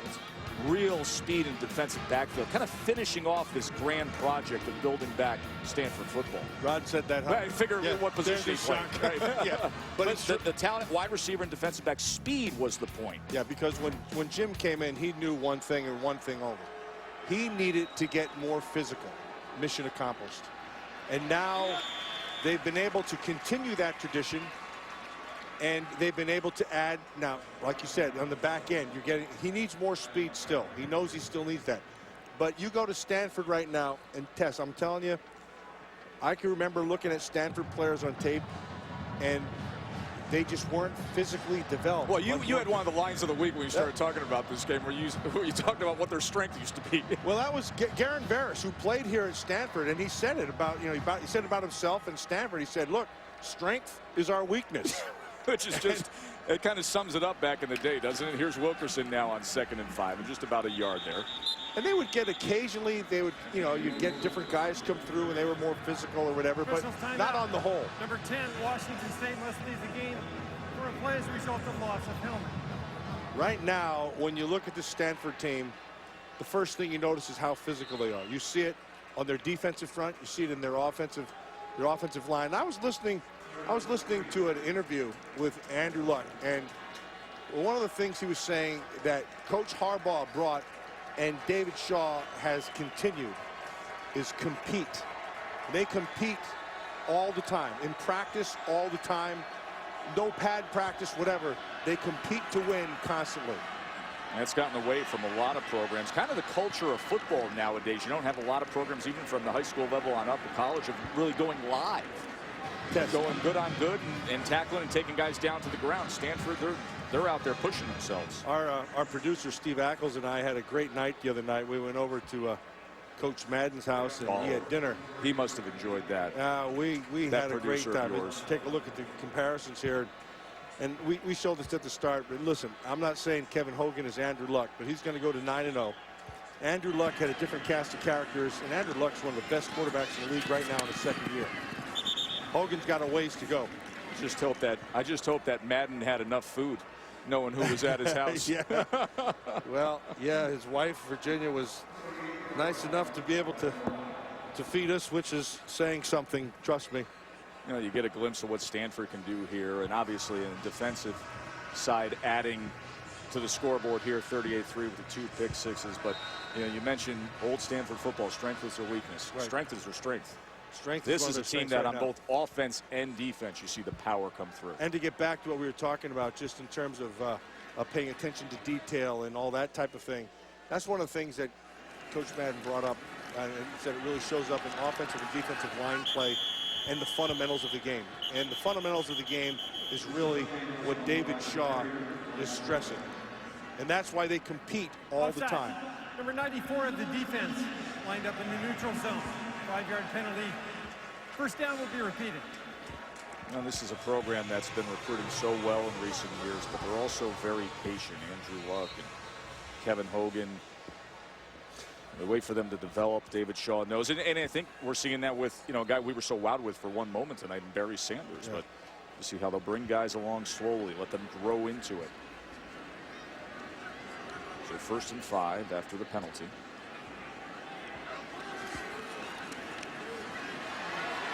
Apodaca pressured. He's going to tuck it, run it, and he spins for a first down. So he was taken down by David Perry. David Shaw is really interesting, and he's going to remain very interesting to a lot of NFL teams. He's going to fight that for as long as he stays in college football. He was asked about it this week. Yeah, and well, he loves Stanford, loves it. And he loves working with the guys. He's been at the pro game. He understands what it's all about. And I know for a fact that there are a lot of teams that would love to hire David Shaw. Mason is chopped down as he caught it out of the backfield. That was Wayne Lyons who came in. David Shaw's 3rd year here at Stanford. Of course, graduated from Stanford back in '95. See that right there, Tess? Yep. That's a big deal. He understands the NFL game. And NFL general managers and owners understand that he has head coaching experience, and he also understands the pro game. He is very attractive at the next level. Mason cuts back against the grain out to the 32-yard line. Shaw said this week when asked about it, he said, I plan on being here for a very long time. For the injured player. I believe it. I mean, what's not to like about the situation? You're at one of the most magnificent institutions in our country. Beautiful area to live. You're recruiting specific to what can accomplish the task at hand. You want good, solid offensive linemen, pro-style developing quarterbacks, tight ends, hard-nosed runners. Strangely enough, the opposite of where the sport's been going in recent years. Exactly. Right? And he can corral these guys that need a home. On top of it, he's got guys who are pretty bright. Apodaca going to sling it sidearmed, and that was a worm burner. As it'll be 4th down, and the rain really coming down hard now here with just over a minute to go in the 3rd. Coach Bill Parcells, who just went into the Hall of Fame, you know, he said a long time ago, smart players make smart decisions. Not so smart players make not so smart decisions. You win with smart decisions. Well, that's been part of the formula for Stanford in recent years. They've posted a 31-6 record in Pac-12 play over the last 4+ seasons. Bowling into punt again into this driving rain. Fielded by Whitfield as a penalty flag is thrown at the 29-yard line.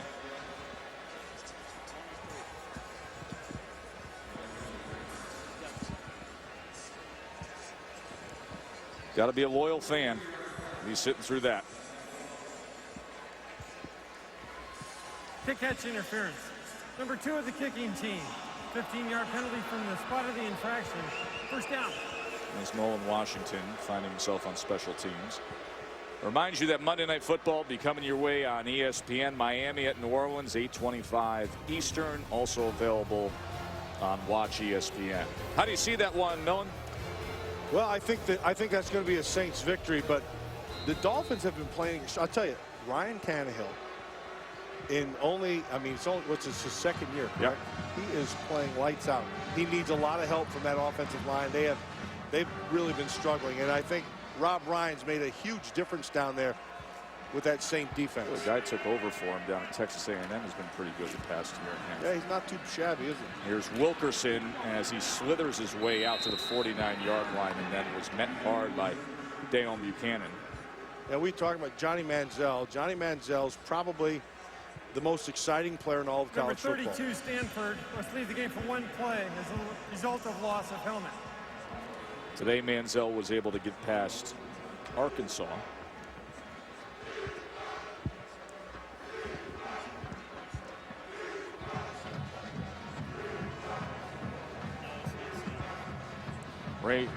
Ramon Wright is in at tailback.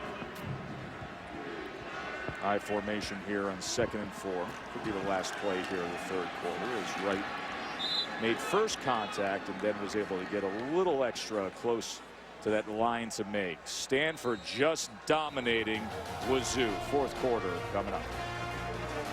This is the end of the 3rd quarter. Timeout. Watch college football live all season long.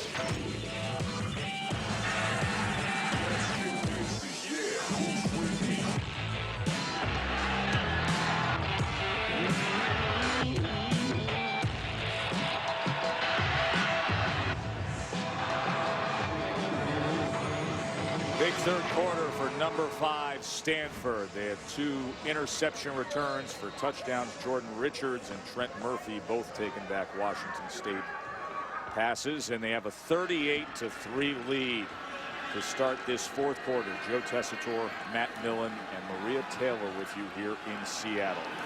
And this was just lofted that time for Kyle Murphy. 6'7", 295-pound Kyle Murphy, who's a backup offensive guard who puts on that 94 to play a little fullback tight end. And he ran like he was 290 pounds on that one too. He's going to get dogged. And watch this route. That not a lot of route running skill. No, he's putting dents in the field turf with each step there. He's going to stay in here on 4th and 1. And here's Wilkerson. And he saw all that green to the outside and said, I will take that, thank you. First down, Cardinal. It was Taylor Taliulu, lone man out there with Anthony Wilkerson.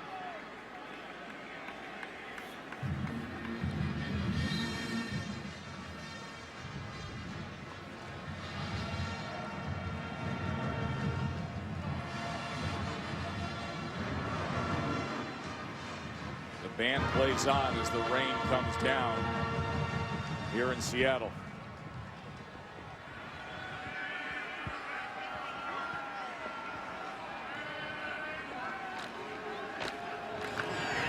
The kick out block as Wilkerson wasn't even touched until he already had 8 yards and was run out by Nolan Washington. And a point to be made about how Stanford closes out this game, because last week they had that massive lead against Arizona State.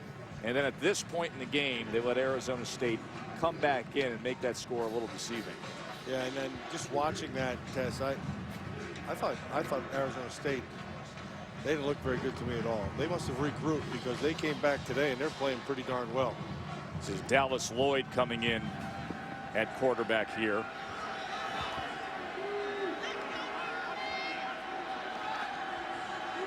Ricky Seal is the running back with him.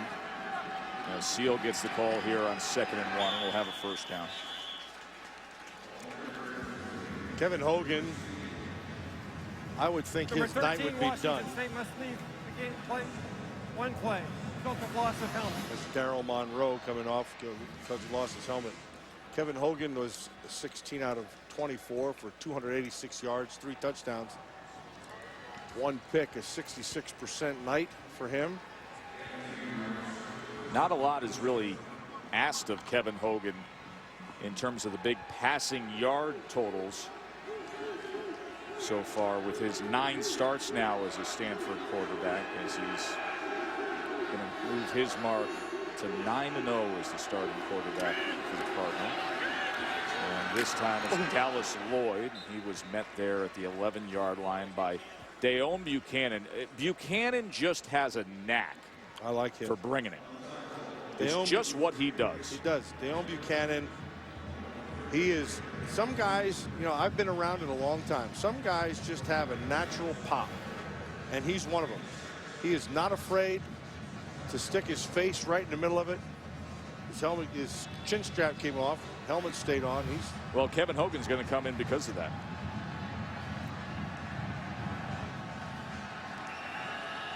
Dylan Bunnell, another offensive lineman who plays some fullback tight end, is in here. As Wilkerson gets the call.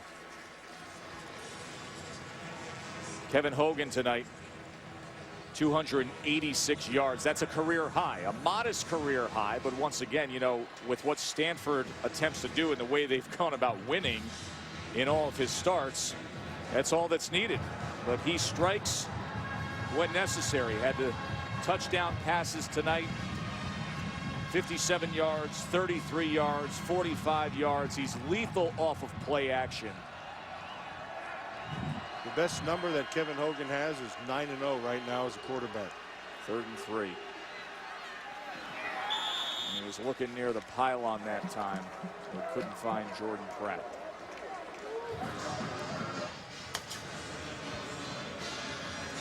Driving rain here in Seattle as Hogan will trot off. And on will come Jordan Williamson.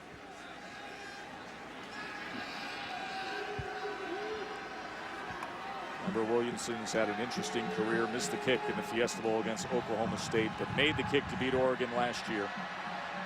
This from 27, he made from 28 earlier. And he puts it through. And Stanford's got 41 on the board against Wazoo.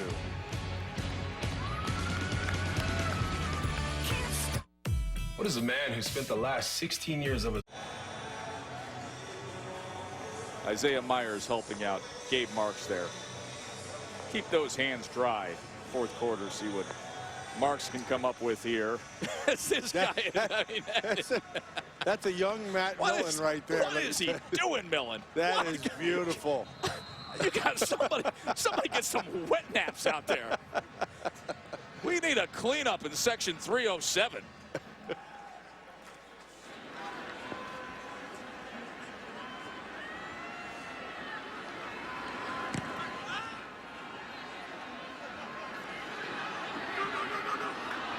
That's a live ball. Jackson decides to just jump on it. Send him some more popcorn up there in 307, will you, Millen? Timeout on the field. Finale, brought to you by the Cree LED bulb, the biggest thing since the light bulb, and the Volkswagen Passat. That's the power of German engineering. Little guys are waving the flag, and this guy, he waved the flag of popcorn some moments ago. Right there. He is my MVP tonight. It's beautiful. I mean, he's got the still hat working. This is moments ago. He wanted that popcorn, and he was going to enjoy every last kernel of that sucker. You got an oxygen tank around here? I may need some. Look at that. That is my hero.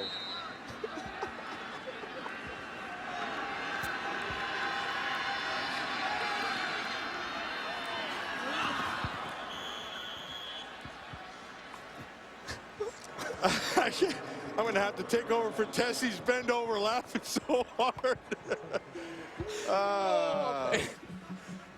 Apodaca. Thank goodness it's raining for him. Yeah.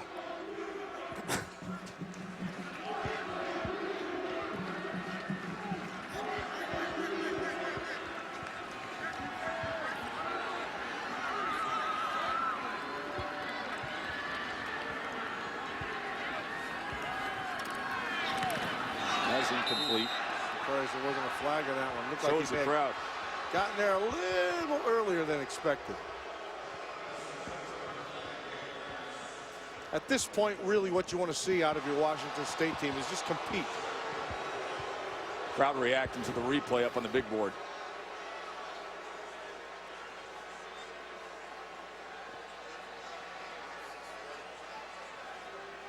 Yeah. That right hand there. You saw Richard Pippins on the coverage. And that's what the crowd's reacting to. Even down 38, they still want to see it go well for him. And get that call as this is incomplete on 3rd and 10 as he was. Tess, I don't know how many drop balls there were tonight. A good amount in the first half, yeah, Matt. And they never were able to get any kind of rhythm or consistency going. And it continued in through here in the second half as well.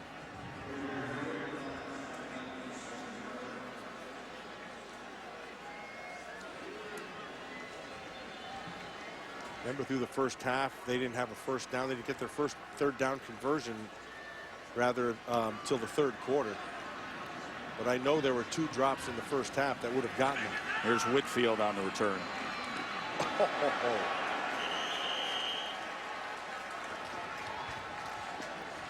Reminder that SportsCenter is coming up after the game. They'll get you squared away on what was a full day, Discovery Saturday in college football, that wild card race in the AL, and is Gronk ready to go for the Pats? That's coming up after our game. Stick around for SportsCenter. Well, I guarantee our popcorn guy is going to be on sports. He's got to be on sports. There he is. There he is. Just let that rain come down. Clean yourself right up. He doesn't even know it's raining.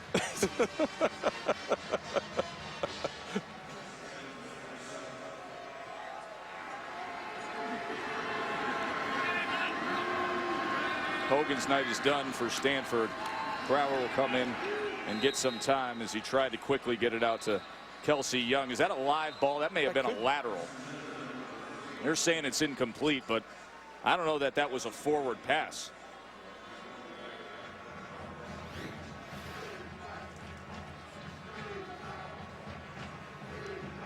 Where does he release it, and where does it go to? Yeah, it was a tad forward. Evan Crower, the junior from San Diego. 3rd game he's seen action in this year. And here is Ramond Wright. And this score is going to get even uglier for the Cougars. 53-yard touchdown run for Wright.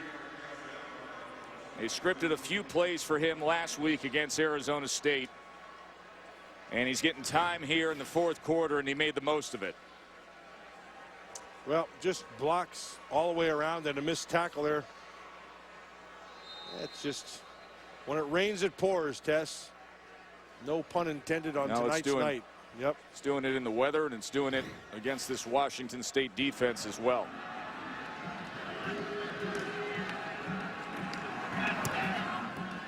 And this was a much improved Washington State defense, but Stanford's been far too much for them. Lunch at the We're up here in Seattle, and it's been a heck of a sports weekend in Seattle. Mariners right next door won today against Oakland. You know our game here. Got the Sounders tomorrow on ESPN. And how about UW?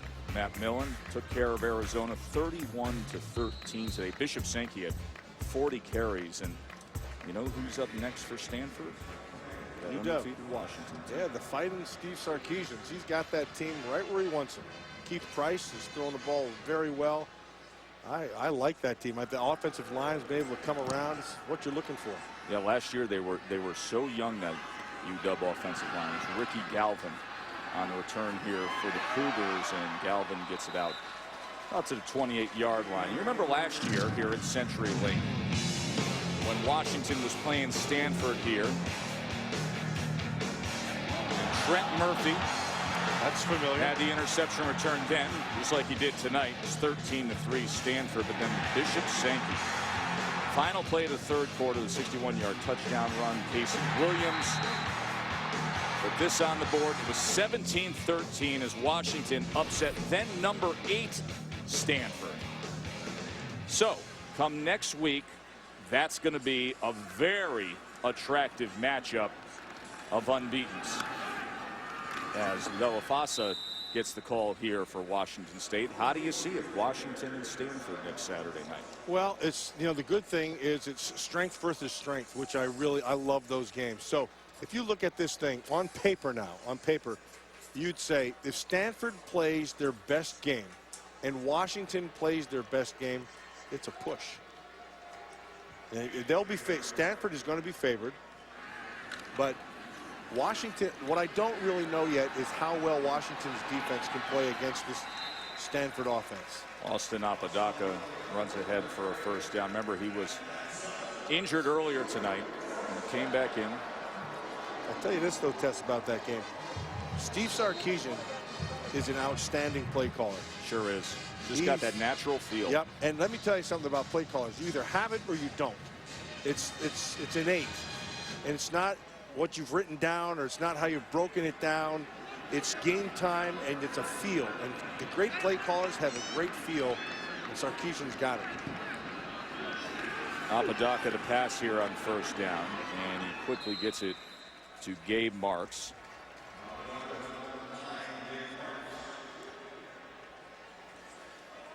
There's Shane Skov, the senior who's taken such a circuitous route to arrive at this point of his senior year.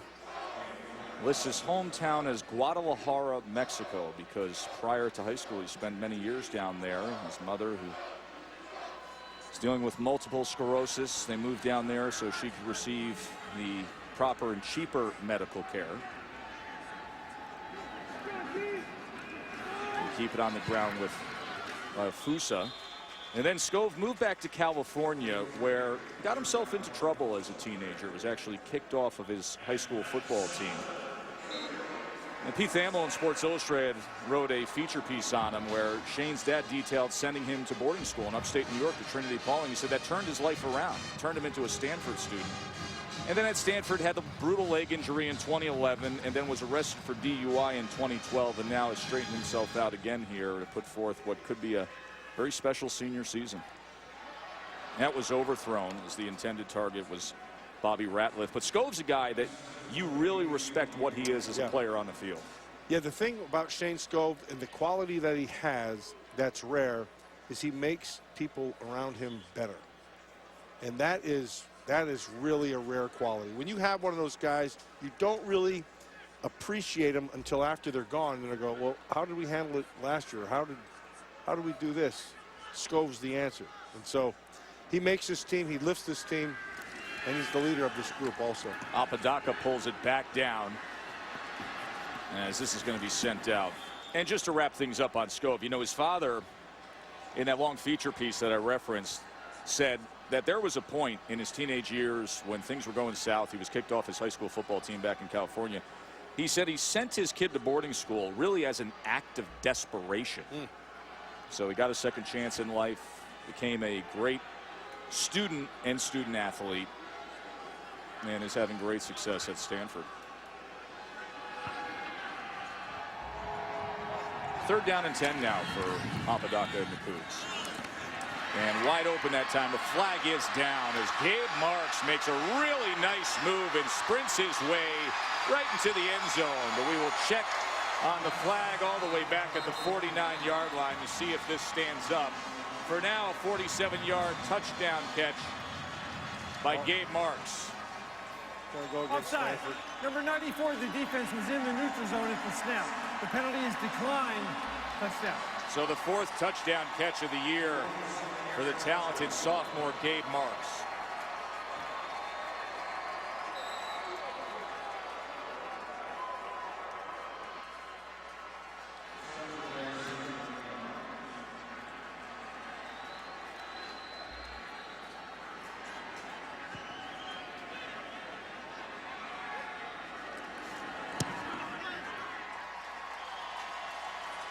Washington State gets something out of this fourth quarter at least with Marks.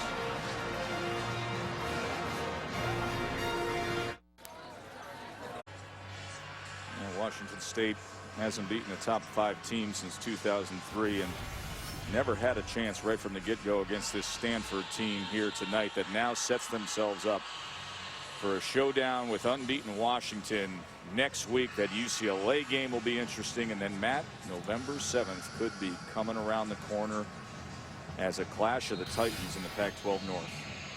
It is certainly setting itself up that way. Tess, I got to tell you, just watching the Stanford team last week against Arizona State, I watched that film and I said, man, Arizona State's got a long way to go. And they are just all over USC tonight. That kick was out, so it'll be marked up after the penalty flag for David Shaw's team. So, to your point, Arizona State, who beat Wisconsin, controversy there. I mean, just dominating USC right now as that game's being played. This Stanford team absolutely came out of the gate and dominated for 3 quarters of play before garbage time. Arizona State just closed the lead. Now they're doing this to Washington State. I'll tell you who played really well against Arizona State was David Yankee, their left guard. Their All-American guard.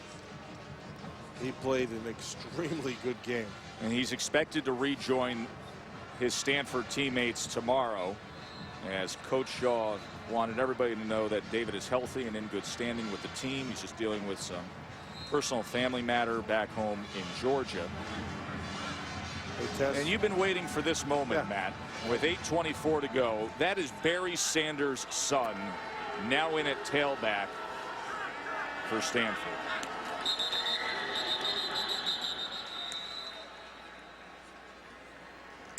I remember when Barry Sanders burst on the scene. Number 78 of the offense. 5-yard penalty. First down. At Oklahoma State. I'll show you what happened in the first half of this game when Sanders came in. Watch this move. Now, if this isn't his dad, nothing. Look at it. Well, look at the reaction. Right here, right? Well, he had 2 jukes. There, right there, right at the end. That was Barry. That was his father. And that little 16-yard reception got everybody's attention, and now he'll get some playing time here in the fourth quarter. Here's Barry Sanders. Of course, Dad, with that magical season, really the gold standard of Heisman seasons back in 1988. 42 rushing touchdowns, and then over 15,000 yards in the NFL. Matt, you talk about Barry as the best you've ever seen. Why was he the best you've ever seen? He had great vision. He had more moves that he didn't even know what I mean, he just reacted. The greatest reactionary runner I've ever seen. Tremendous balance, great speed. He just had it all. You know, I called the game one time in Detroit, and he made a move that was, you know, became standard for him. And I said, when God made Barry Sanders, even he didn't know what he did. And you know what? I may have been truthful there. That was, I've just never seen a guy like him. 3rd and 3 for Stanford. As a pure runner, Tess, the best I've ever seen. Evan Crower is the quarterback, replacing Kevin Hogan here. Sanders flanking him.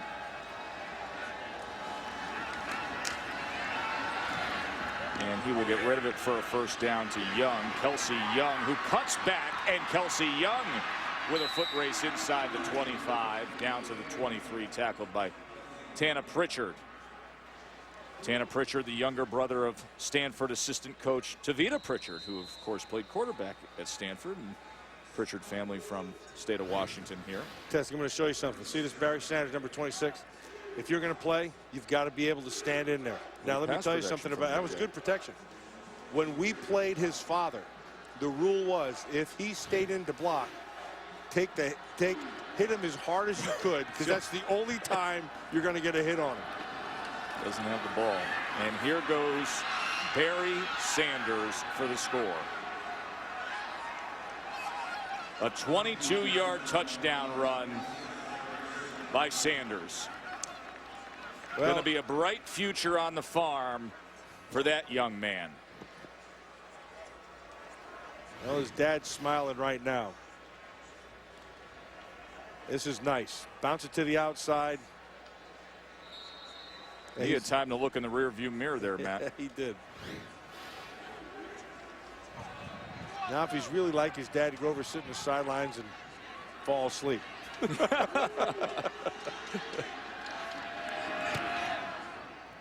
First collegiate touchdown by Sanders.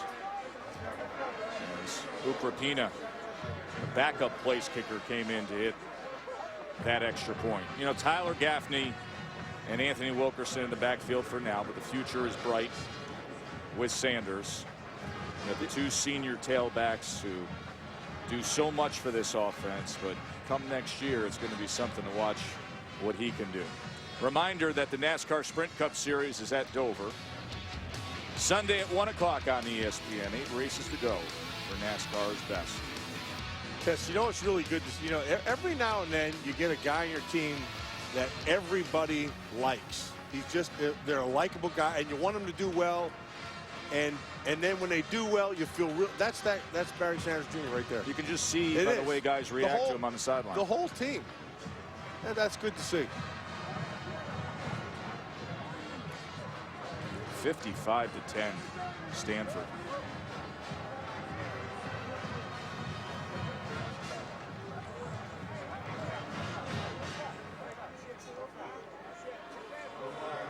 Let's go down to the field to Maria Taylor. Yeah, you can tell that Sanders is really loved on this team. As soon as he comes off, all of his teammates, we knew you had it in you. Great run. So asking for another one, guys. 6:29 left on the clock. We'll see what he can do. He may, Maria, may get that chance for another one. Yeah, we were at practice the other day, and they were all talking about him. They said, wait till you see him. And to your point, what you said earlier, that David Shaw wants to be, he wants him to come along the right way, and he wants to be patient with him, and he wants him to be, you know, fully operational when he does go. Ricky Galvin on the return for Washington State.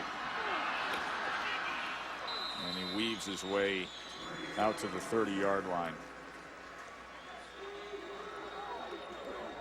Now they got the cameras working, everything. You get your first college touchdown and capture the moment. All right, let's get you up to speed on everything that happened in the top 10.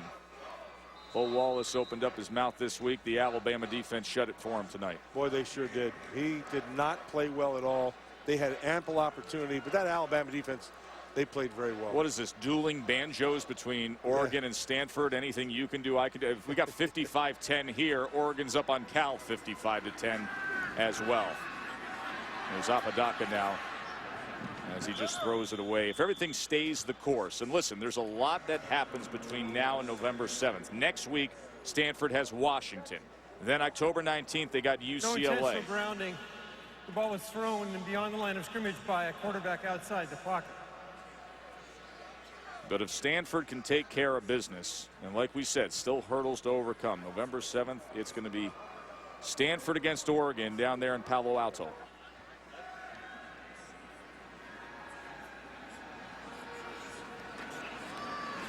Apodaca on 2nd and 10. As that falls to the ground as it was tipped, as he was looking for Isaiah Myers, but it falls incomplete.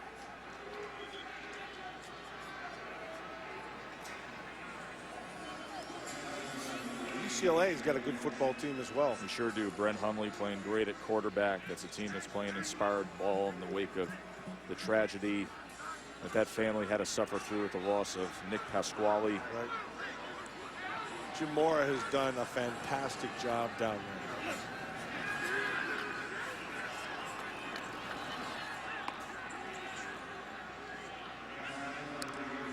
there. Pass was intended for River Craycraft.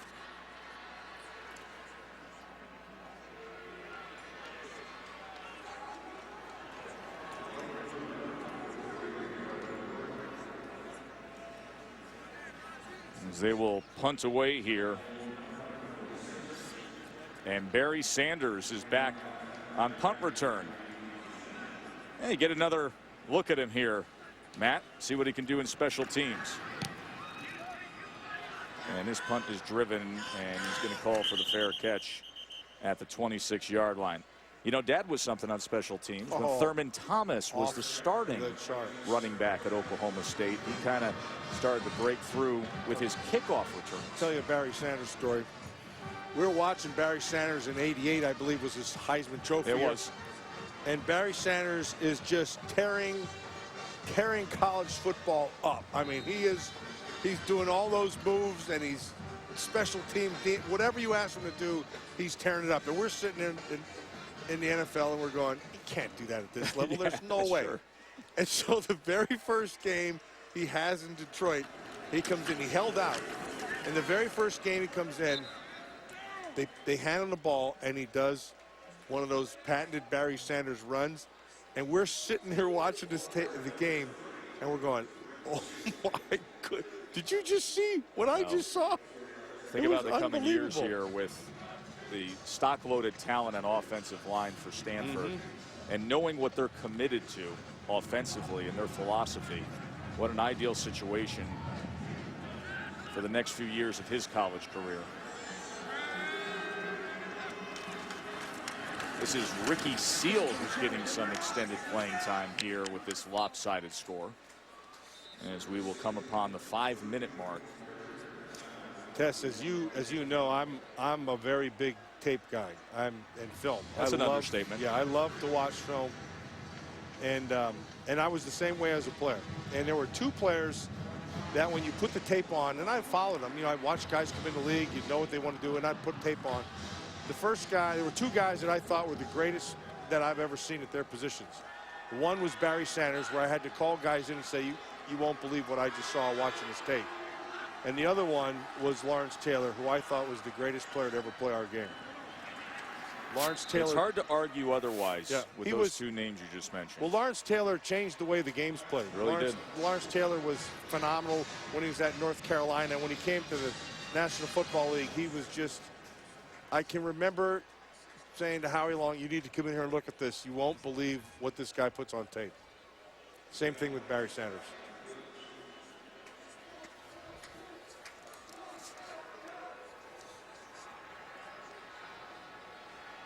Ben Ryan on to punt.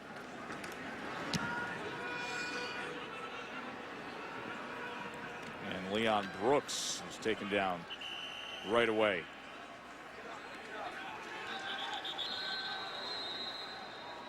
Reminder that Sports Center will be coming up Washington State. as soon as we're finished here in Seattle. That's Daquan Brown, the really good-looking defensive back, true freshman for Washington State. This is a player that they're going to need in the midst of this Pac-12 schedule. He was stellar against USC when he was able to help with the effort against the All-America wide receiver Marquise Lee. And he's favoring that left leg. I hope he's all right. It's a good-looking young player. It's been a real standout for defensive coordinator Mike Bresky. There's Bobby Ratliff able to take it out to the 27-yard line. Austin Apodaca was pressed into service when Connor Holiday received a big hit from Trent Murphy on a ball that ended up being returned for a touchdown. Interception return for a touchdown by Jordan Richards. Apodaca 7 of 20 for 75 yards. Did have the touchdown pass to Gabe Marks.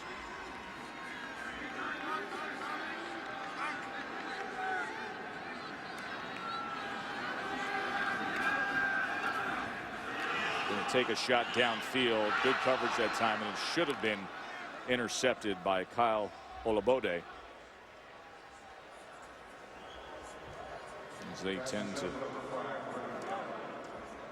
Brown on the sideline.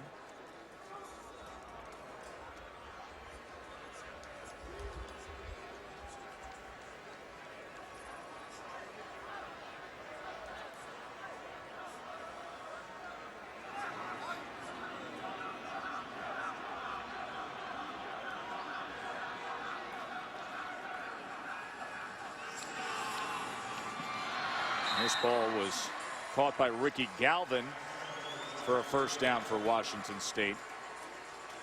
Galvin's played some running back in his career. Has that build at 5'8", 178 pounds.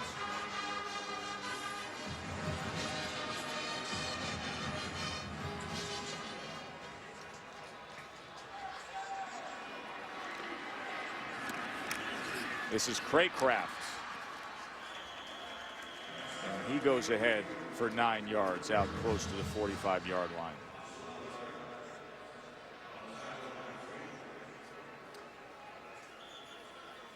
Well, with Holiday down, Apodaca, this is good for Apodaca. He's going to see a couple, he'll see some live bullets. He'll be able to use it. The more reps he can get, the better for a young quarterback. And the redshirt freshman getting himself into a rhythm here as he finds Dom Williams. Got a Stanford player down.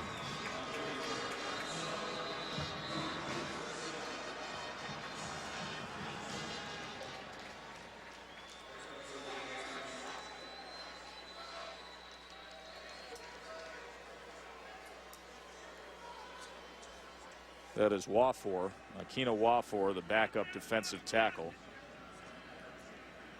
He has seen limited action in the first few games this season.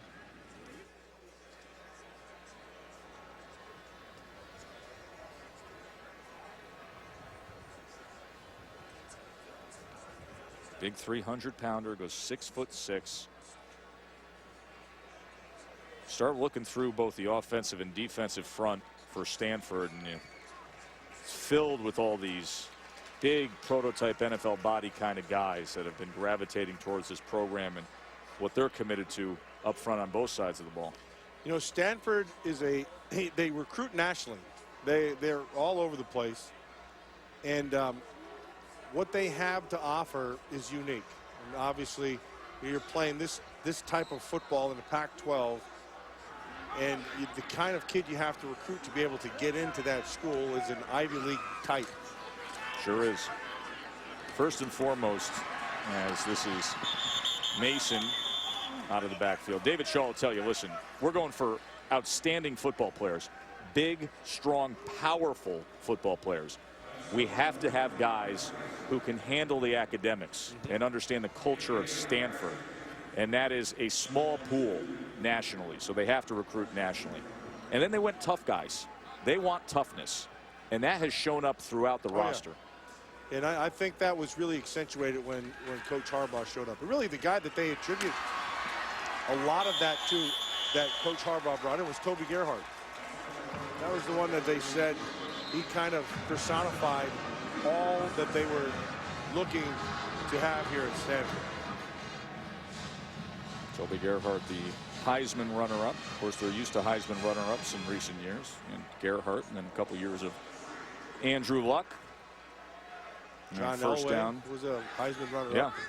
They have one Jim Plunkin, of course, is the only Heisman winner back in 1970. 1970. They've had some serious talent come through the farm in their great grand football history. But this modern era, You know, it's funny because they really have changed the way they go about it. It used to be a kind of a entertaining, pass-happy team that could bring about some inconsistencies. This mold and how they have built this program, they're consistent. Yeah, they are. They are very consistent. And they still get good quarterbacks. You know, Jim Plunkett, when he came out of Stanford, was an absolute stud. And they sent him up to New England. He was a #1 pick overall taken. Went to the New England, and they mauled that poor guy. And had he not, and he went from there to San Francisco. He got cut, was taken to the Oakland Raiders. And had he been taken by the Oakland Raiders as a rookie, we would be saying about every quarterback that came through, that guy could be the next Jim Plunkett. That's how good he was. Final minute here in Seattle. Oh, what a night for the Cardinal.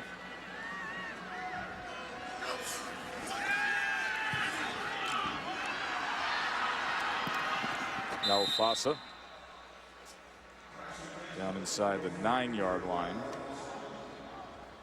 Stops the clock with 39 seconds remaining.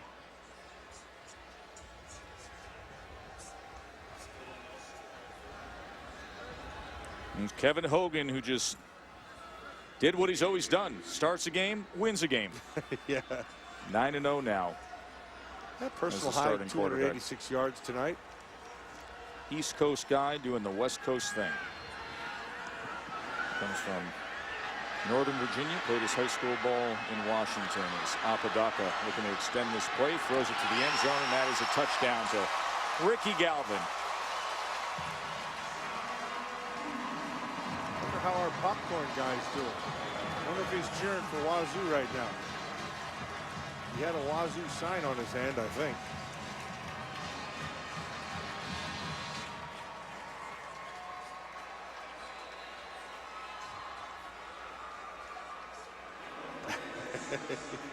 Mil Mascaris here.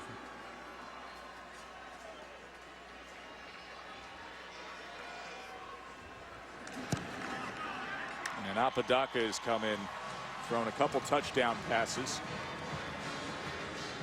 As Washington State in such an uphill battle when this third quarter came around. It was a 17-3 game at the half, and then the 2 pick sixes by the Cardinal, and they just opened up a margin where they smothered them. A reminder that coming up after our game will be Sports Center.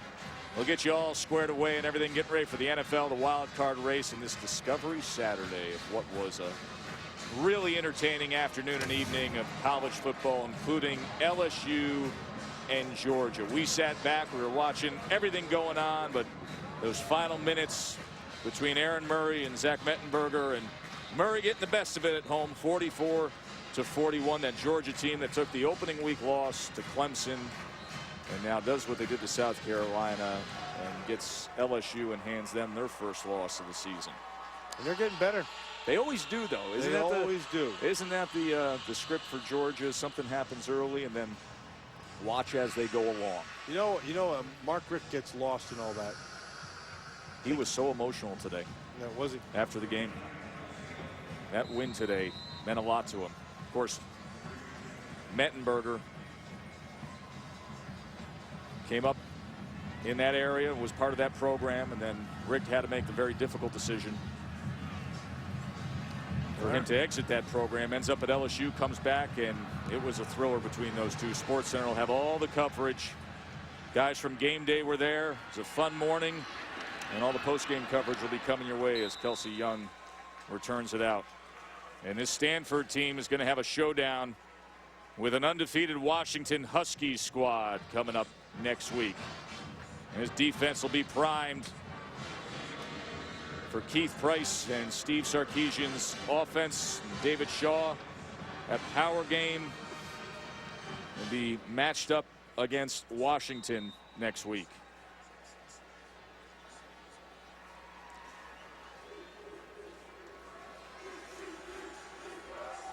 As the victory formation has arrived for the Cardinal.